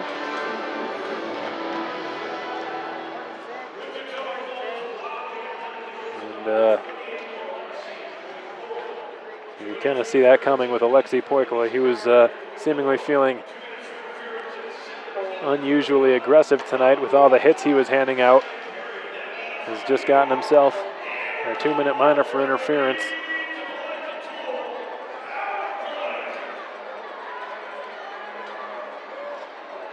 Philippe Fromberger's pass to the right side, picked off and taken by Baum, slammed off the glass, not out, held in by the Bulls. Trent Dillinger on the left side, corralled by Sarnowski. Wraps it in deep. Dalton backhands one around the boards, held in right point by Nels, whose shot was blocked by Dalton, who got it to Yeager, who was able to clear. Fire wagon line change for the Wildcats. Rosa, Paisan, Baum, and Rounds on the ice, or Hines and Rounds rather, for the Wildcats. Here's Philippe Fromberger leading the rush. Gains the Wildcats line, plays it into an empty corner, now occupied by 5 of the 9 players on the ice. Mika wraps it around the boards, but nobody's there at the left point waiting for it. Tyler Gernhofer will take it back in his own zone. Tyler Gernhofer is the only player on this Amarillo squad who was a part of their 2013 championship run. He went to college the following season to play for the University of Virginia and was sent back down to the juniors. As shot from Paisan is stopped, and Rosa shot one between his skates. It was stopped again by Martinson. And Singerhouse drops it off for Gernhofer, who tried to dish him the return pass. Rounds gave it back to Singerhouse. That's Mika, rather, back to the point. Sabatini drives one, stopped by Syme, who is in perfect position for that, as Mika now trying to sell a penalty down on the ice behind the Wildcats net. And Michael Menard blows the whistle.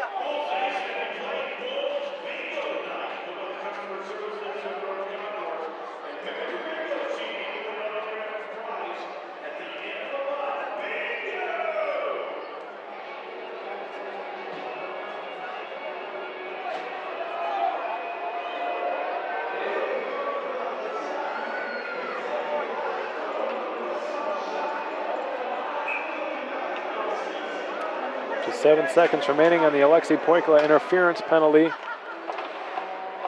And that's going to do it. The Wildcats are 4 for 4 tonight on the Parkway Grill penalty kill. Here goes Alexei Poikala, fresh out of the penalty box, tries to spin his way around Riley DeFazio, who took it away from him. A bid from Sipus is sticked away by Martinson. Goodsir turns and shoots. Gilraith jabs at it. Goes just wide of the net, corralled by Beaulieu.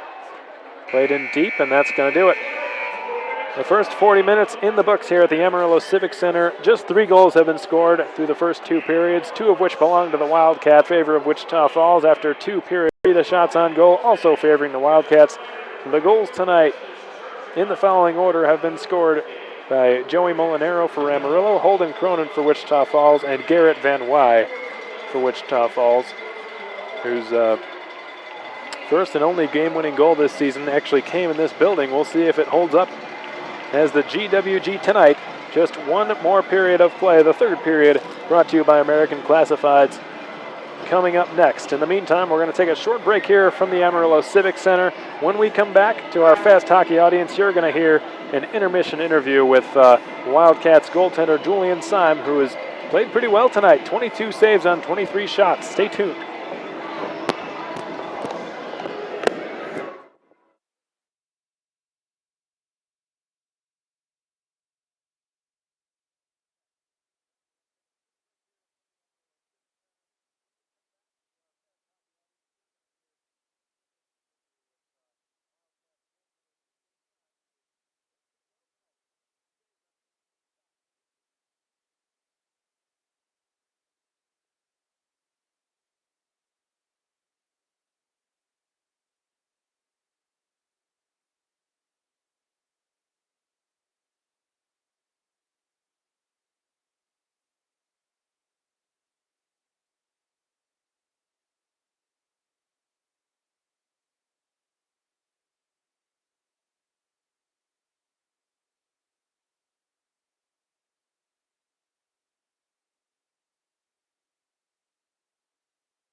Welcome back to your second intermission report, Wildcats fans. I'm Alex Von Cordell, the voice of your Wichita Falls Wildcats, and I'm joined up here in the Amarillo Civic Center booth pregame by Wildcats goaltender Julian Syme. Julian, thanks so much for your time.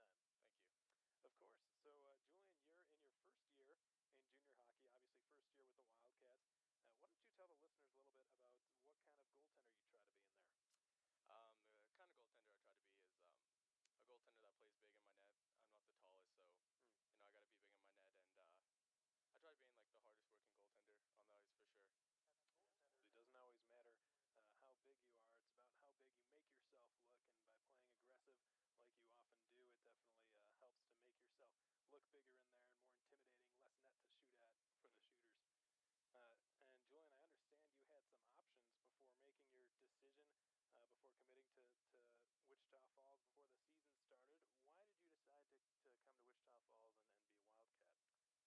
I'm not the tallest, so I got to be big in my net,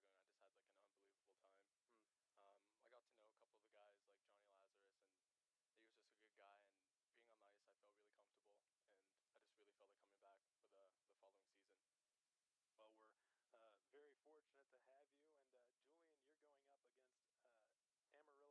bigger in there and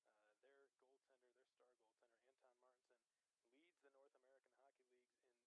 And Julian, I understand you had some options before making your decision, before committing to Wichita Falls before the season started. Why did you decide to come to Wichita Falls and be a Wildcat? I mean, last year I went to camp, main camp in Chicago, and I just had like an unbelievable time. I got to know a couple of the guys like Johnny Lazarus, and he was just a good guy. And being on the ice, I felt really comfortable, and I just really felt like coming back for the following season. Well, we're very fortunate to have you. And Julian, you're going up against Amarillo tonight. Their star goaltender, Anton Martinson, leads the North American Hockey League in saves. He always seems to give the Wildcats a run for their money when the team goes up against him. Is it tough mentally on a goaltender? Is it challenging going up against a team whose goalie is always just so rock solid in net and turns away so many of the shots that he faces? To be honest, I try not to think of those things. I just try playing my game, and instead of him challenging me almost like that, I challenge myself. So yeah, I just try not to think of those things and play my game. And speaking of challenging yourself, Julian, you're 2-0 against this Amarillo squad. You've played well against them this season, and you're starting tonight. What's the key going to be to getting the win here tonight? The key for me again is to always play big. Sorry, in my net. Um, Talk to the guys, be a little more vocal in net, make things a little more simple on myself, and really fixate my eyes on that puck and follow it wherever it goes. No, that's a big part of the game. You don't see it up here in the broadcast booth, but it's certainly very important on the ice to be vocal and to communicate with your defensemen and even your forwards sometimes as a goaltender. It makes a huge difference when playing the puck behind your own net and even sometimes in front of the net. Um, so, Julian, just one last question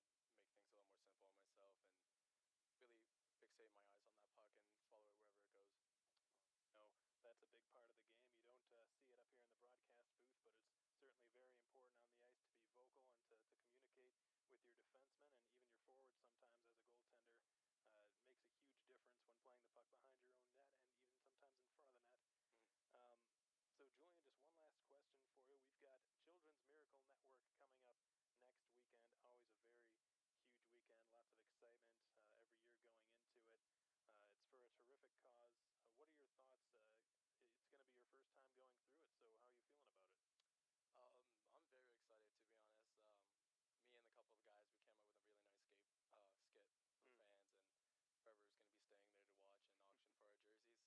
So I'm very excited. It's for a great cause, and oh, like I'm just really excited. I know I love singing, and that's what we're doing. So I'm very excited.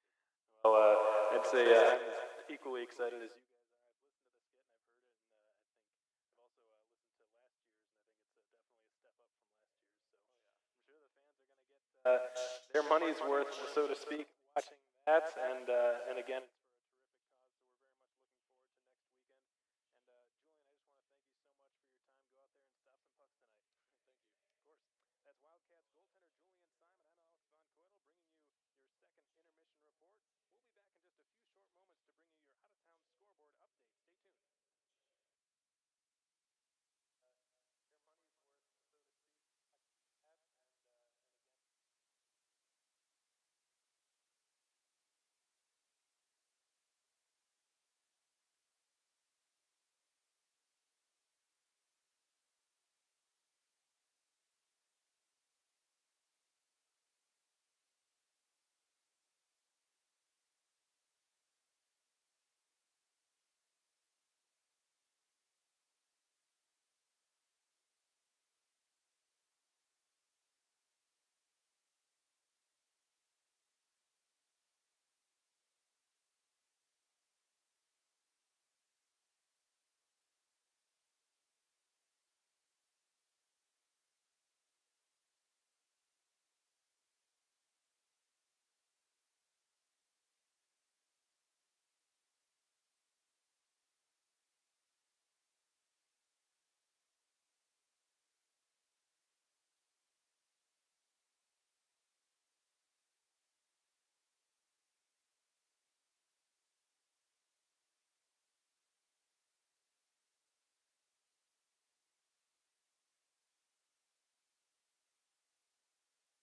And welcome back, folks, to our Fast Hockey audience. We hope you enjoyed the second intermission interview with Wildcats goaltender Julian Syme, who's playing phenomenally tonight, folks. 22 stops on 23 shots. He's made 22 consecutive saves. The first shot that was fired on goal was a goal by Joey Molinaro, the Bulls' leading scorer.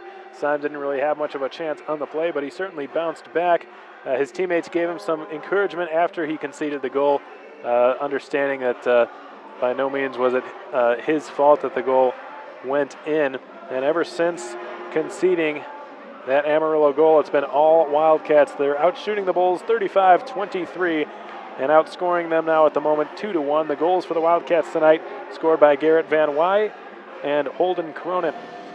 For a quick out-of-town scoreboard update, we apologize for the rush. Johnstown defeated the Aston Rebels. That game over 5-2 the final out in Aston, Pennsylvania. The Wilkes-Barre Scranton Knights have also fallen to the New Jersey Titans, another East Division showdown. 4-1 the final score in favor of New Jersey. The Cooley Region Chill have finally scored a goal. They now trail by 2 against the Janesville Jets. 3-1 the score in Janesville. Shane Kuzmeski was the primary assist man on Matt Duran's goal.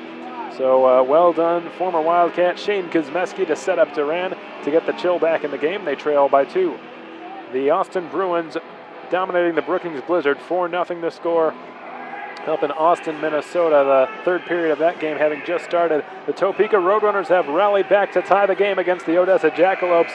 That game notched up at 3 goals apiece. Dominic Lutz, Marcus Russell, and Eric Carreras all scoring goals in the second period. And the Lone Star Brahmas and Corpus Christi Ice Rays are all level as well. 1-1 the score in that game. Berardinelli scored for Lone Star. Regan Kavanaugh scored on the power play for Corpus Christi to level the score.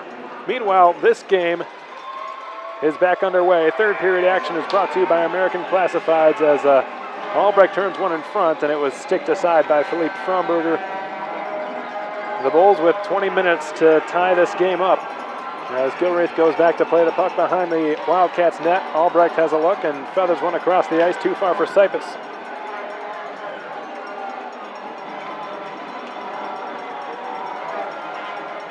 Mika behind the Cats net. Molinaro sets up a man, and Ferguson, his shot blocked. Mika got it in the left corner. Yeager tries to stymie him down there. Ferguson goes to the bench for a line change. He's replaced by Brady Crabtree. Albrecht's pass over the stick of Lazarus bounces off the boards and on net, so no icing here. Lazarus tries to chip it back to Goodser, who jars it loose. Goodser to the goal, backhander, he scores! Adam Goodser on his backhand, roofed it over the glove of Anton Martinson, and the Wildcats have extended their lead. It's 3-1.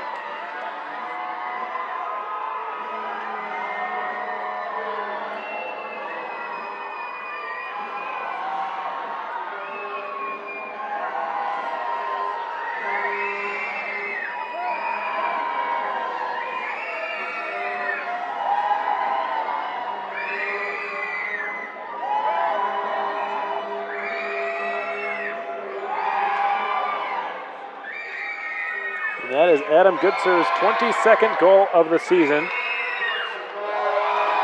He is now tied for the highest goal scorer of the North American Hockey League with Tyler Gorowski of the Fairbanks Ice Dogs with 22 goals, each of them with 22 on the season. The Ice Dogs play tonight.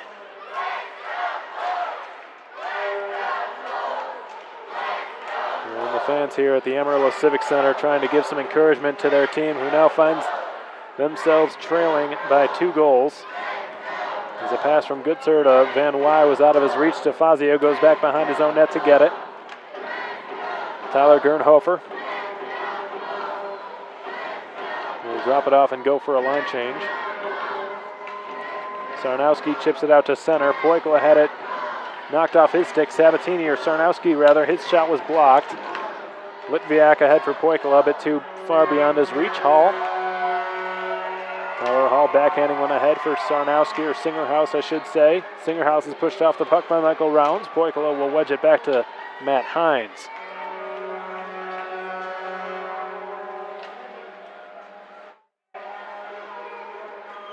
Wildcats Wildcats looking to get set up, but they couldn't. John Evans stymied Litviak at the blue line, so they have to regroup in the neutral zone.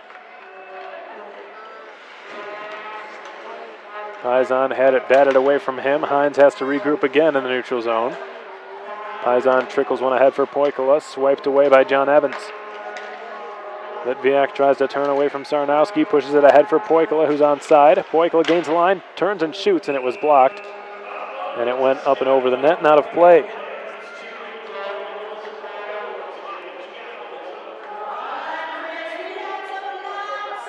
And thank you very much to Mike and Leslie Rounds tuning in tonight. They say they're looking forward to being in Wichita Falls next weekend, and they say, "Go Cats." Thank you very much to Mike and Leslie Rounds, the parents of Michael Rounds, the Wildcat defenseman. And we look forward to seeing you as well on Children's Miracle Network weekend, which everyone in the Wildcats family is looking forward to. Specialty jerseys will be worn by the players. They will be auctioned off after Saturday night's game, which is a 5 p.m. start. And every penny that is raised from the auction will be donated to Children's Miracle Network for a tremendous cause. Look out, loose puck, Cronin shoots and scores! His second goal of the night! Burnett knocked it loose. Martinson was caught out of his net, and he is extremely frustrated down there. Cronin's got his second goal of the night and his second goal as a Wildcat. Both of them coming in the same night. And the Cats have jumped out to a 4-1 lead.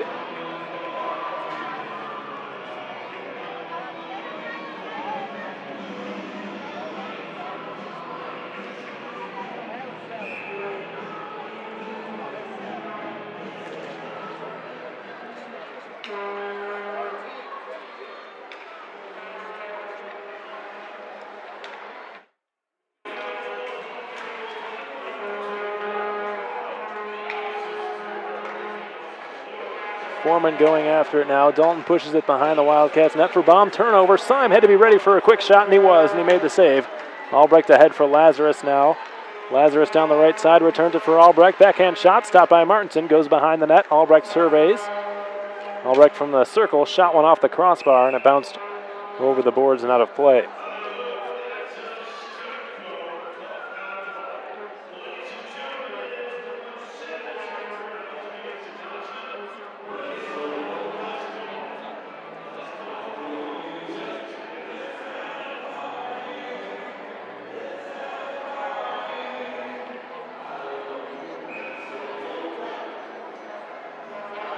And boy, Holden Cronin is just making the Wildcats coaches look like geniuses tonight, folks.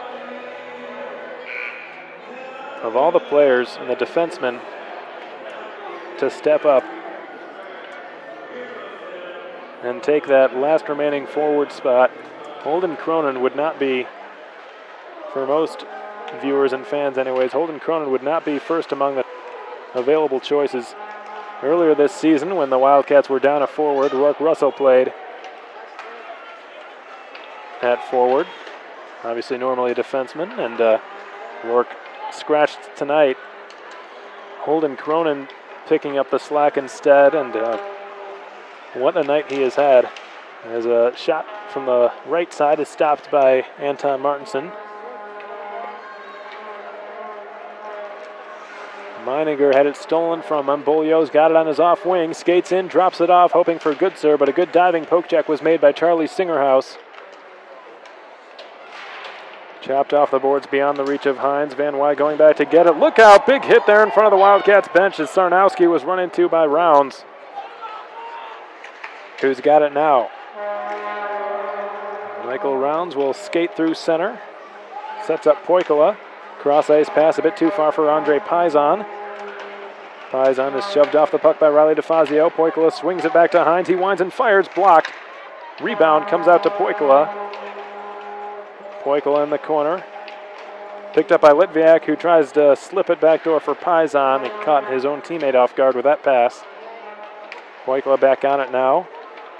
Looking to work it back to Hines. It's picked off, and there goes Mika. Sipus fresh off the bench, cuts off the lane, and Mika's shot was blocked by Sipus's stick. And the puck ends up out of play.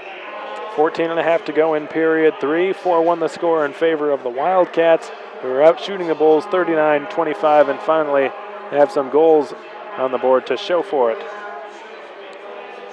And that defensive breakdown that the Bulls just had not long ago, in which Holden Cronin capitalized for his second goal of the season and second of the night. And that was one of the only mistakes I've seen Anton Martinson make in the 6 games in which these two teams have played one another. Burnett takes it wide and centers, hoping for Cronin, who nearly had a hat trick on that shift, as Foreman is back out to the neutral zone. Look at that speed, though, by Ryan Burnett, who looks like is going to get called for a penalty. And he can't believe it. Michael Menard signaling to the timekeepers.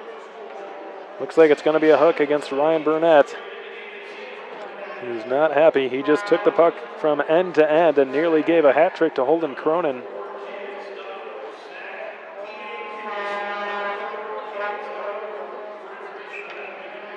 And boy, if that happens, wouldn't that be something? Who would guess that Holden Cronin would be the first Wildcat to get a hat trick this season? Long shot into the glove of Syme from Fromberger. And that was the call, hooking against Ryan Burnett. So for the 5th time tonight, the Wildcats go back to work on the Parkway Grill penalty kill. They're 4 for 4. The Bulls have not really had a whole lot of good looks on the man advantage tonight. The Wildcats have done an excellent job keeping shots to the outside, and their best penalty killer, of course, has been their goalie, Julian Syme, who has stopped 25 of the 26 shots thrown his way tonight. Sype is working for it. Ferguson wrapped up. Cronin tries to push it out. Nels holds it in. Long shot. Glove save Syme.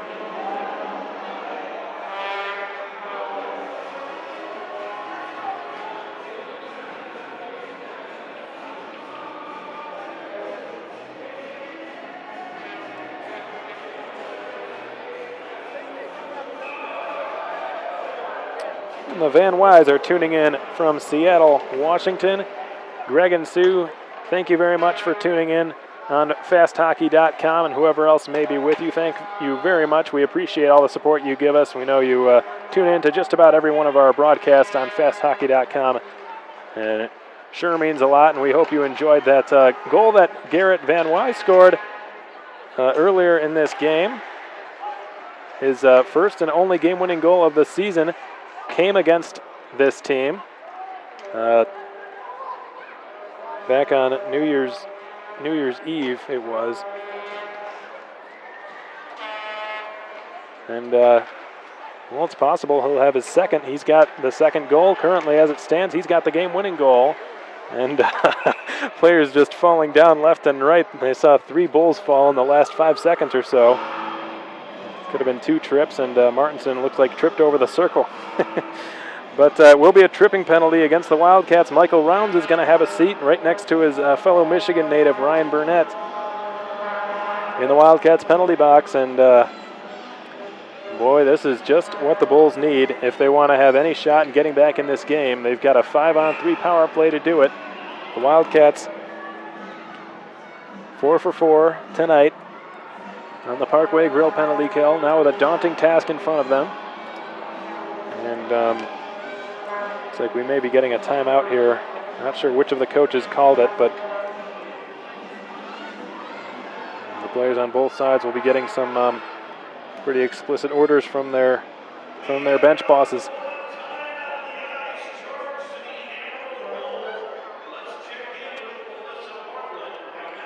So the Bulls head coach Matt Nicholson made the call. And he's going over orders with his troops.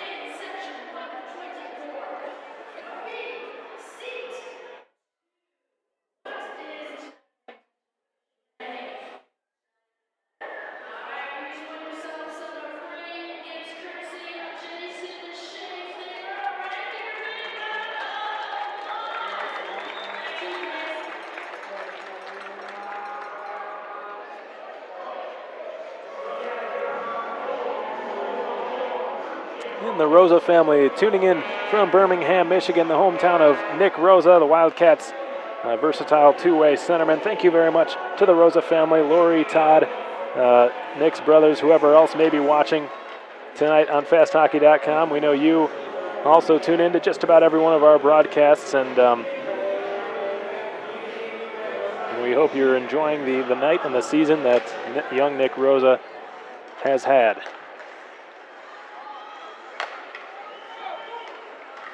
Gernhofer's shot in and out of the glove of Syme, held in right point. Gernhofer on the 5-on-3. 35 seconds to work it. Gernhofer one times it, blocker saved by Syme. Boy, what a cannon that was. Hall winds and fakes, backdoor pass. Molinaro without a shooting lane. Gernhofer lets it go again, went off the glass and it's in the net, but I think it went off the mesh. Some confusion here among the fans, but that's not going to be a good goal. Not sure how that ended up in the net, but it did.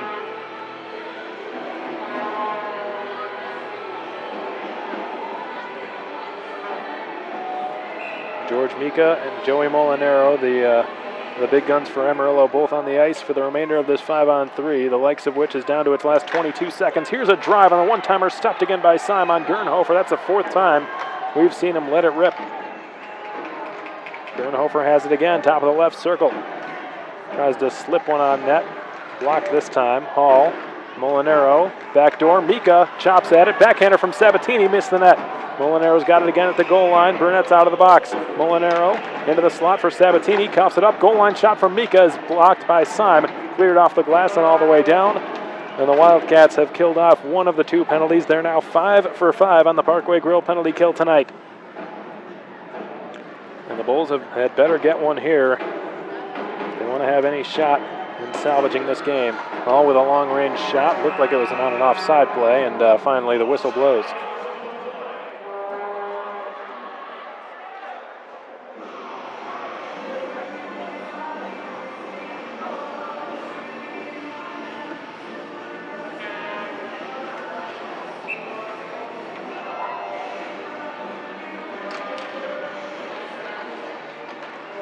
Hines spins with it, played it off the skates of Trent Dillinger, who's hauled down. Will this be a penalty? Not this time.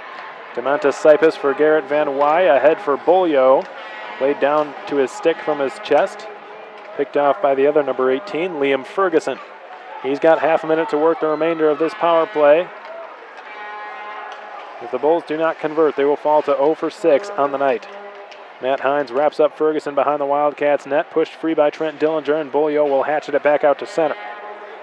Philippe Fromberger's after it with a dozen seconds remaining on the man advantage. Michael Round standing, waiting to just jump back onto the ice and rejoin his teammates. Fromberger takes it wide on the left side, plays it in deep.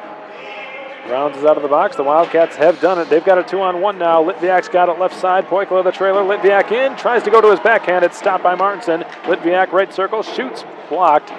Now a penalty will be called against the Bulls. Looks like a cross check will be the call.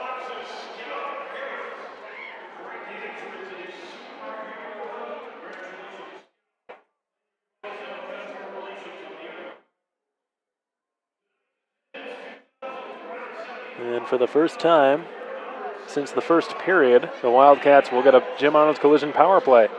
They are 0 for 3 on the night.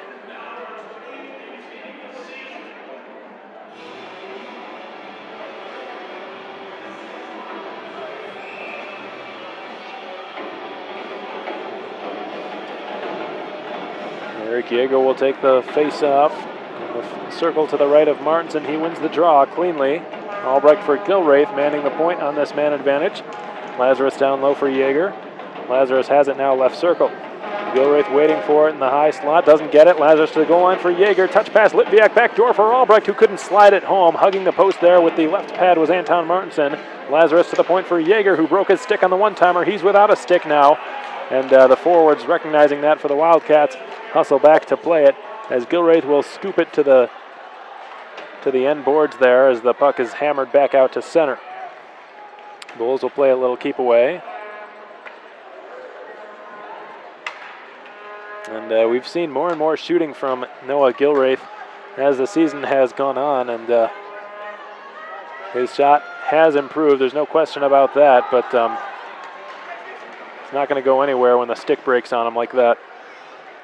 As Baum leaves the rush, the lone defenseman on the ice drops it off for Lazarus, whose shot is stopped by Martinson. Cleared back to the right point there. Austin Albrecht's got it.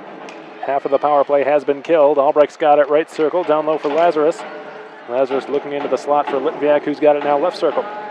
Litviak threw it through the net mouth. Going to be picked up Lazarus. Played behind the Bulls net for Albrecht. Albrecht centers. Here's a shot. Blocked by Martinson. Picked up by Lazarus. Back to the point. Bombs away. Stopped by Martinson. Bounces in behind the net. Litviak again for Baum. Baum high slot.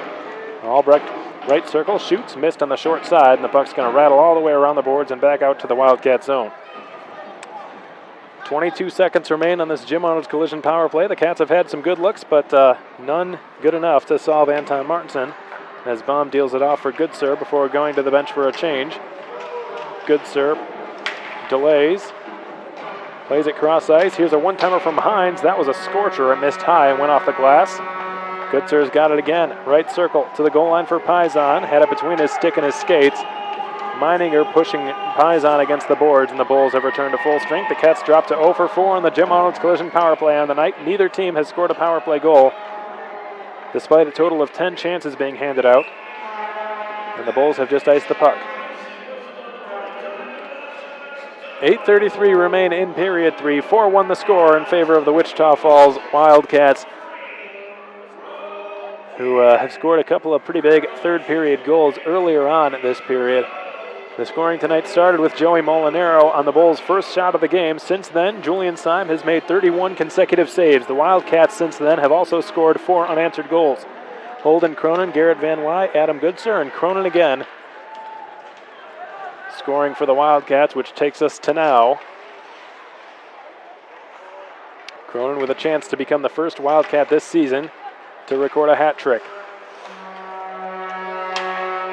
Rounds. Feathers it off the glass and in behind the Bulls net. Knocked free, and Charlie Singerhouse will float one out to center. Dom Sipus regains the red line. Then the Bulls line on the right side. Sipus the shot, smothered up by Martinson, pushed off his stick.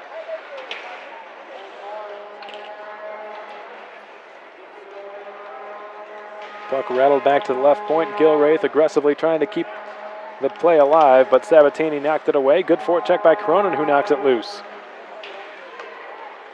Well, you'd never think he's in his first game as a forward here tonight. Here's Matt Meininger. Dumps it in behind the Wichita Falls goal. Dalton behind his net for Gilraith. 7:20 to go in period 3. 4-1 the score in favor of the Wildcats. Gilraith lays one across the ice, a bit too far for Lazarus. Here's Tyler Hall. Puck flutters into the air. It's going to be played down by Dalton. Dalton safely plays it in behind his own net. Lazarus missed Albrecht with the outlet pass, and that one's going to go all the way down, but no icing against the Wildcats. DeFazio was stripped of it. Centering pass for Lazarus. He's in backdoor. Yeager shoots. What a save by Martinson. Martinson knew where that puck was going. He saw the 2-on-0 unfolding right in front of him. He knew Lazarus had seen Yeager back there. It was a pretty impressive play by the Wildcats, who just couldn't stuff it past Anton Martinson. Martinson didn't even move and play the shot. And the threat, which was Lazarus, he just ignored because he knew that ultimately Lazarus was going to pass it back to Yeager, who was wide open, unmarked, on his left side. And that is just one example of the poise and the composure and the stellar goaltending that Anton Martinson is capable of bringing for his team. But tonight it's been Julian Syme's night. He is having a tremendous game, folks. 31 saves on 32 shots.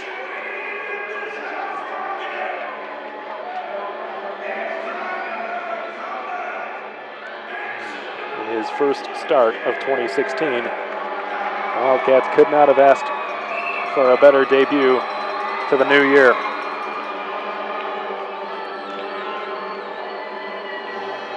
Alexei Poikla lines up across from Trent Dillinger now and wins the draw. Litviak will push it back to the right point, knocked off the stick of Dalton. The race is on for the puck. Baum gets to it before Sarnowski can. Sarnowski on his backhand, hoping to center. He was looking for Dillinger there. Sarnowski back on it now, pinned up by Baum. Poikla tries to wedge it off the stick of Trent Dillinger. Dillinger back to the point, picked off by Litviak. Litviak gains the blue line. Paisan goes to the net. Litviak turns and shoots. Flutters up high off a stick and out of play. It goes off the mesh. 6.5 to go now in period 3. The Wildcats with a 4-1 lead.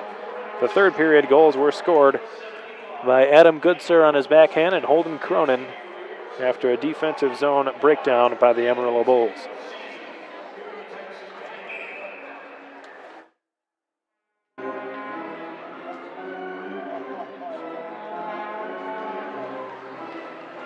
Goodsir wraps up Crabtree. Beaulieu picks it up and guides it back to the point for Rounds. His shot missed on the far side. One-handed a bit too far for Beaulieu. Mika sends Evans on his way. Evans chops it towards the corner. Mika gets to it first. Pinned up along the end wall by Matt Hines. Good move by Mika, who evaded Hines but centered to an empty slot. It's going to be corralled by Beaulieu and sent into the slot, hoping for Goodsir. Too far behind him, and the Bulls are back out to center. John Evans for George Mika. Backhand pass into the Wildcat zone. Michael Rounds goes back behind his own net to play it. Here's Beaulieu on his off wing. Beaulieu gave it across for Hines, who just chops at it back into the Bull zone.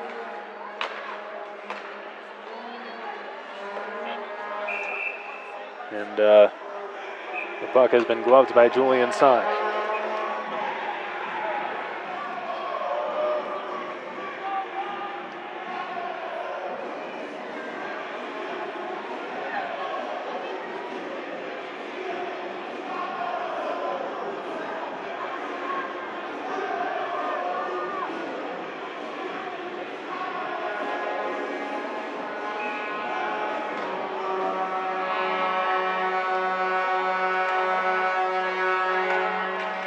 Nick Rosa was stripped of it. Look out, here come the Bulls. Backhand shot by Evans is stopped. Or that's Molinaro, rather, was stopped by Julian Syme.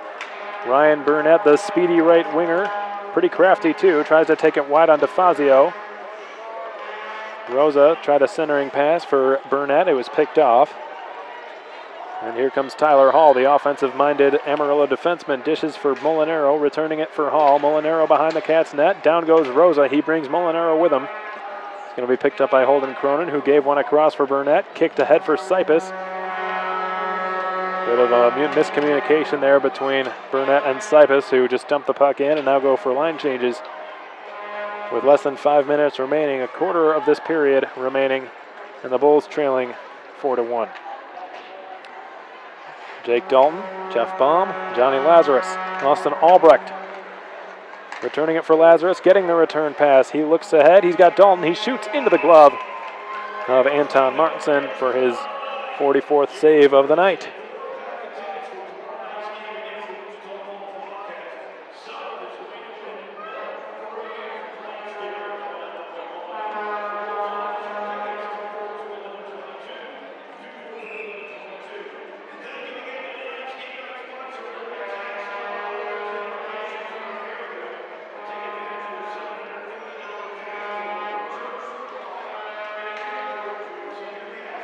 Eric Yeager wins the offensive zone faceoff. Lazarus gives it back to the right point. Dalton hammers a shot, just missed on the far side. Baum tried to keep it alive at the left point, goes all the way through back to Dalton in his own zone. Eric Yeager for Jeff Baum. Baum ahead for Albrecht. Johnny Lazarus on his off wing will drop it off for Albrecht, who shoots one. That one had some zip to it, but Martinson got a piece of it. Rattles back out to the neutral zone. Matt Hines for Johnny Lazarus, who surveys. Gives it to Poikala now, just over the Amarillo line. Played one across, and a shot is kicked away by Anton Martinson with the right pad on Austin Albrecht. But what a pass by Alexi Poikala to set up Albrecht on a backdoor play. Foreman is run off the puck by Michael Rounds. Centering pass comes loose. A shot stopped by Syme on Brady Crabtree. He's got another save, 34 on the night.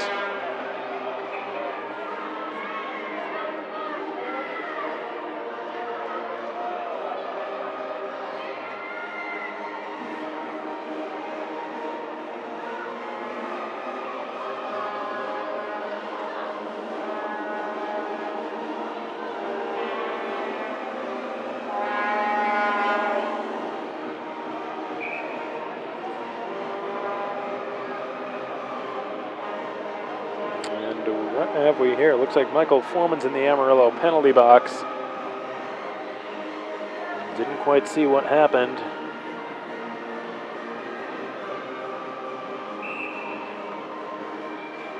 Yeah, but the Wildcats will get probably one last chance here on this Jim Arnold's collision power play, which has let them down a little bit tonight, 0 for 4.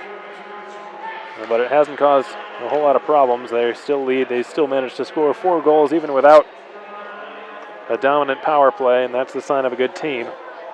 Syme will leave it off for Noah Gilraith, who can take as much time as he wants here. This game pretty much put this one in the books. The Wildcats on the Jim Arnold's collision power play for the next minute and a half or so, which is about half of the time remaining as the Bulls have just cleared the puck down. Syme plays it out to Gilraith. Here's Nick Rosa. Rosa over the blue line. Deals it off for Garrett Van Wy, right circle. Van Wy turns with it, sets up Gilraith at the point. Here's Austin Albrecht, left point. Backdoor, one-timer from Van Wy. He didn't get all of it. Goes behind the net. Sipus, Van Wy, right half boards. Looks, shoots, missed through the blue paint. Albrecht. Sipus wraps it around the end boards, missed Rosa's stick. Goes to Van Wy. Van Wy goes back to Gilraith, who sets up Albrecht, whose pass was between the skates of Liam Ferguson. He goes behind the Bulls' net, played around the corner boards. Albrecht jumps over to keep the puck alive against the other number 27, Brady Crabtree, and the Bulls end up with it. Matt Meininger, with tons of space, he'll just launch the puck all the way down on net, and Syme made an easy save. Just 2 minutes remain in period 3. The Wildcats with a 4-1 lead over the Amarillo Bulls, and about 20 seconds remaining on the Jim Arnold collision power play as Lazarus threw it through the net mouth. Held in left point Hines. Walks the blue line, gives it to Yeager, left circle. Left corner, Lazarus. Lazarus put it in front for Litviak. It went off the skate of Singerhouse, picked up by Albrecht, who swaps with Hines. Albrecht's shot, glove save, Martinson. And the Wildcats will drop to 0 for 5 tonight on the Jim Arnold collision power play. That has not happened very often, but they're going to get the win here tonight in Amarillo, which will be their 5th consecutive win and their 5th straight against the Amarillo Bulls. And again, folks, just want to remind everybody one last time here tonight that next weekend is Children's Miracle Network weekend. Look out, here is a shot from Albrecht. Is stopped point blank by Martinson. Excuse me, but arguably the biggest night of the year for parents and fans. It's a terrific and wonderful event. We're going to have specialty jerseys worn by the players, which will be auctioned off after Saturday night's game, which again is a 5 p.m. start. The first time this season the Wildcats will be having a 5 p.m. start. So that will be Saturday night. Friday night is 7 p.m. as usual, or 7:05. But again, the players will be wearing specialty CMN jerseys. They will also be performing a talent show after Saturday night's game. And that will immediately follow Saturday's game, and again the jersey auction as well. Last year, over $30,000 were raised to benefit the children with Children's Miracle Network for a terrific cause. It's very much enjoyed by the fans and players alike. And we look forward to seeing all the players and their parents there as well. And another penalty was just dealt out to George Mika of Amarillo, so he's going to have a seat for the remainder of this game unless the Wildcats score, in which case they can avoid being a bunch of offers tonight on the power play. Up till now they have been 0 for 5 despite having some pretty decent looks. Syme made a save from 200 feet. Here's Michael Rounds. Works his way in front of his own net and will lead the rush. Guides it across for Alexei Poikala. Poikala in between the circles, gives it to Bolio. Returns for Alexei at the top of the right circle. Backdoor pass, didn't work out. Comes back to the deep slot, and a big collision there involving Ferguson and Michael Rounds. Bolio's shot from the right circle, missed high and wide. Ryan Burnett working for it. The Bulls end up with it. Sabatini will skate it out to center. Just knocked the stick right out of Rounds' hands. Poikala sauces one in the direction of Austin Beaulieu. Beaulieu holds and fires. It was blocked. Time for one last shot on the power play. Beaulieu behind the net. 2 seconds and 1. Baum's got it at the blue line, and that's going to do it. The Wildcats have won their 5th straight game, and for the 5th consecutive time have defeated the Amarillo Bulls. And it came out in the Texas Panhandle at the Amarillo Civic Center. The Wildcats now on their 3rd longest winning streak of the season. Pretty close to tying their 2nd longest, which was 6 games. If they can win tomorrow night, that will be the case. And despite falling flat several times on the man advantage, the Wildcats came up and won the game here tonight. A pretty convincing victory. 4-1 the final score, 53-35 the shots on goal. Julian Syme with a tremendous game from start to finish. His 8th win of the season. He conceded the first shot he faced, he allowed, and it was a goal for the Amarillo Bulls. Ever since then, made every stop he was asked to. 34 consecutive saves to close out the night for Julian Syme, and what a win it was for him. We're going to take one last short timeout here, folks. Going to await the 3-star selection at the Amarillo Civic Center. We're going to provide you with our very own 3-star selection brought to you by Kona Ice. And after that, we'll break down this game for you one last time and give you a final out-of-town scoreboard update. Stay tuned.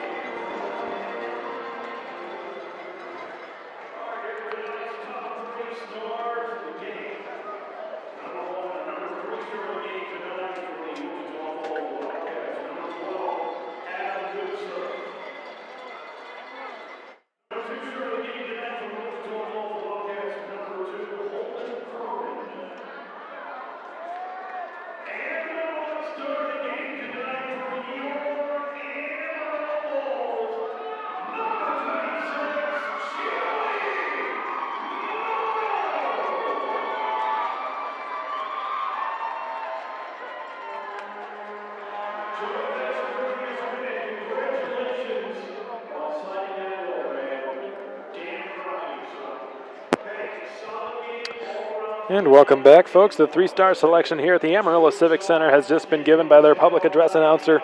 Their 3 stars of the game, 2 belong to the Wildcats. Not very often you see that. Adam Goodsir was given tonight's 3rd star of the night. Holden Cronin was given the number 2 star.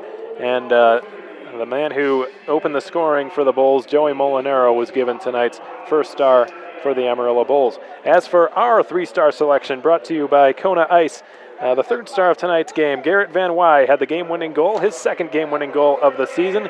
Had a pretty terrific game from start to finish. The majority of the game, I should say. Garrett Van Wy had his 2nd game-winning goal in this building and his 2nd of the season, so congratulations to him. Julian Syme, tonight's 2nd star, had a tremendous night. 34 saves on 35 shots he faced for his 8th win of the season. Probably his best night, or one of his best nights. He did have a shutout at the KYC earlier this season, but this might have been the most amount of saves he has made in one game this season. So congratulations to Julian Syme on tonight's 2nd star presented by Kona Ice. And tonight's 1st star of the game, shouldn't be any doubts about this. Holden Cronin scored his 1st goal as a Wichita Falls Wildcat tonight. Was the last Wildcat to get his 1st goal of the season, but it didn't stop there. He scored 2 goals in one night. Holden Cronin had not scored a goal all season. Tonight he had 2. All it took was a switch up to forward in the absence of Ben Lown, who is a little bit banged up with an upper body injury, and we're assuming he's day-to-day. We'll be sure to keep you informed as far as his progress is concerned. But Holden Cronin with 2 goals tonight, folks, for the Wichita Falls Wildcats. I know most of our fans were hoping for a hat trick. Wouldn't that have been something if Holden Cronin was the first to get a hat trick for the Wildcats? Unfortunately, didn't quite happen, but a tremendous game, nevertheless, for number 2 in black tonight. As for your last out-of-town scoreboard update of the night, and then we'll let you get going. 5-2 again, the final score in Aston. The Johnstown Tomahawks taking care of business and defeating the Aston Rebels, who were tied for first place but have now fallen behind the New Jersey Titans in the East Division, who have won their game over the Wilkes-Barre Scranton Knights. So the Titans with a 2-point edge for first place in the East Division. After winning their game tonight, the Cooley Region Chill have dropped their game to the Janesville Jets on the road. The Jets with a 4-1 victory over Cooley Region. The Chill's lone goal came off the stick of Matt Duran, who was set up by Shane Kuzmeski, the former Wildcat. Now the Brookings Blizzard were blown out tonight in Austin, Minnesota, 7-0. And that was just a barn burner up in Austin, Minnesota. And the Bruins really just took it to the Brookings Blizzard from start to finish. The Topeka Roadrunners have bounced back. They came from behind and defeated the Odessa Jackalopes on home ice. Despite being outshot, the Roadrunners never gave up. Dominic Lutz scored 2 goals in the second period. Marcus Russell scored 1 as well, and Cam Strong got the game winner. He was set up by Lutz and Jack DiMatteo in period 3 to give the Topeka Roadrunners the 4-3 win on home ice over the Odessa Jackalopes, and they will continue to inch up in the South Division standings and put pressure on the Brahmas and the Wildcats. And speaking of the Brahmas, they're hosting the Corpus Christi Ice Rays tonight. That game all deadlocked at 1 goal apiece. The goals in that game being scored, it's 3-1 Corpus Christi. My apologies, folks. I had not yet refreshed the page. 3-1 Corpus Christi halfway through period 3. So the Ice Rays looks like they continue to have to be on a roll a little bit, despite dropping a couple of games in Wichita Falls. They've struggled against the Wildcats all season long. Everyone knows this, but against just about every other team in the South Division, they have been pretty dominant of late. 3-1 over the Lone Star Brahmas, who are a very worthy adversary in their own rink, no less. So an impressive outing up to this point. The game is in its 7th minute now in period 3. 3-1 the score in favor of the Ice Rays. Brad Power and Cody Lichtenvort having scored third period goals to give the Ice Rays the 3-1 edge. The Bismarck Bobcats with a 5-1 lead over the Aberdeen Wings up in Bismarck, North Dakota. And it looks like former Wildcat Parker Mismash had a goal and an assist tonight. It was a +3 rating with 2 shots on goal. So congratulations, Parker. Looks like you're having a tremendous night up there in Bismarck, and we wish the best for you as well. The Minnesota Magicians and the Minot Minotauros all tied up at 2 goals apiece. The Springfield Junior Blues and the Minnesota Wilderness are in Fairbanks and Kenai, respectively, tonight. Their games will not start until much later. And that's going to wrap things up for your last out-of-town scoreboard update. As for this game, again, 4-1 the final score in favor of the Wildcats. The goals tonight scored in order by Joey Molinaro of Amarillo just 3 minutes in. Holden Cronin, 11 minutes later for the Wildcats, got the scoring started for the Cats. Garrett Van Wise scored the lone second period goal, and Adam Goodsir and Holden Cronin would put the icing on the cake in period 3. That's going to wrap things up for tonight's broadcast, folks. Again, we really appreciate everyone who has tuned in to listen to some Wildcats hockey presented by Armored Roofing, both on our Fast Hockey and our YouTube streams. Thank you very much, folks. We hope to see you next weekend at Children's Miracle Network Weekend. We've got one last game here in Amarillo before heading back. That game starts tomorrow night at 7:05 p.m. Central Time. Hope to have you with us again. I'm Alex Von Coitel saying we hope you enjoyed the broadcast. We know you enjoyed the outcome. Once more, the Wildcats 4, the Bulls 1. So long, folks.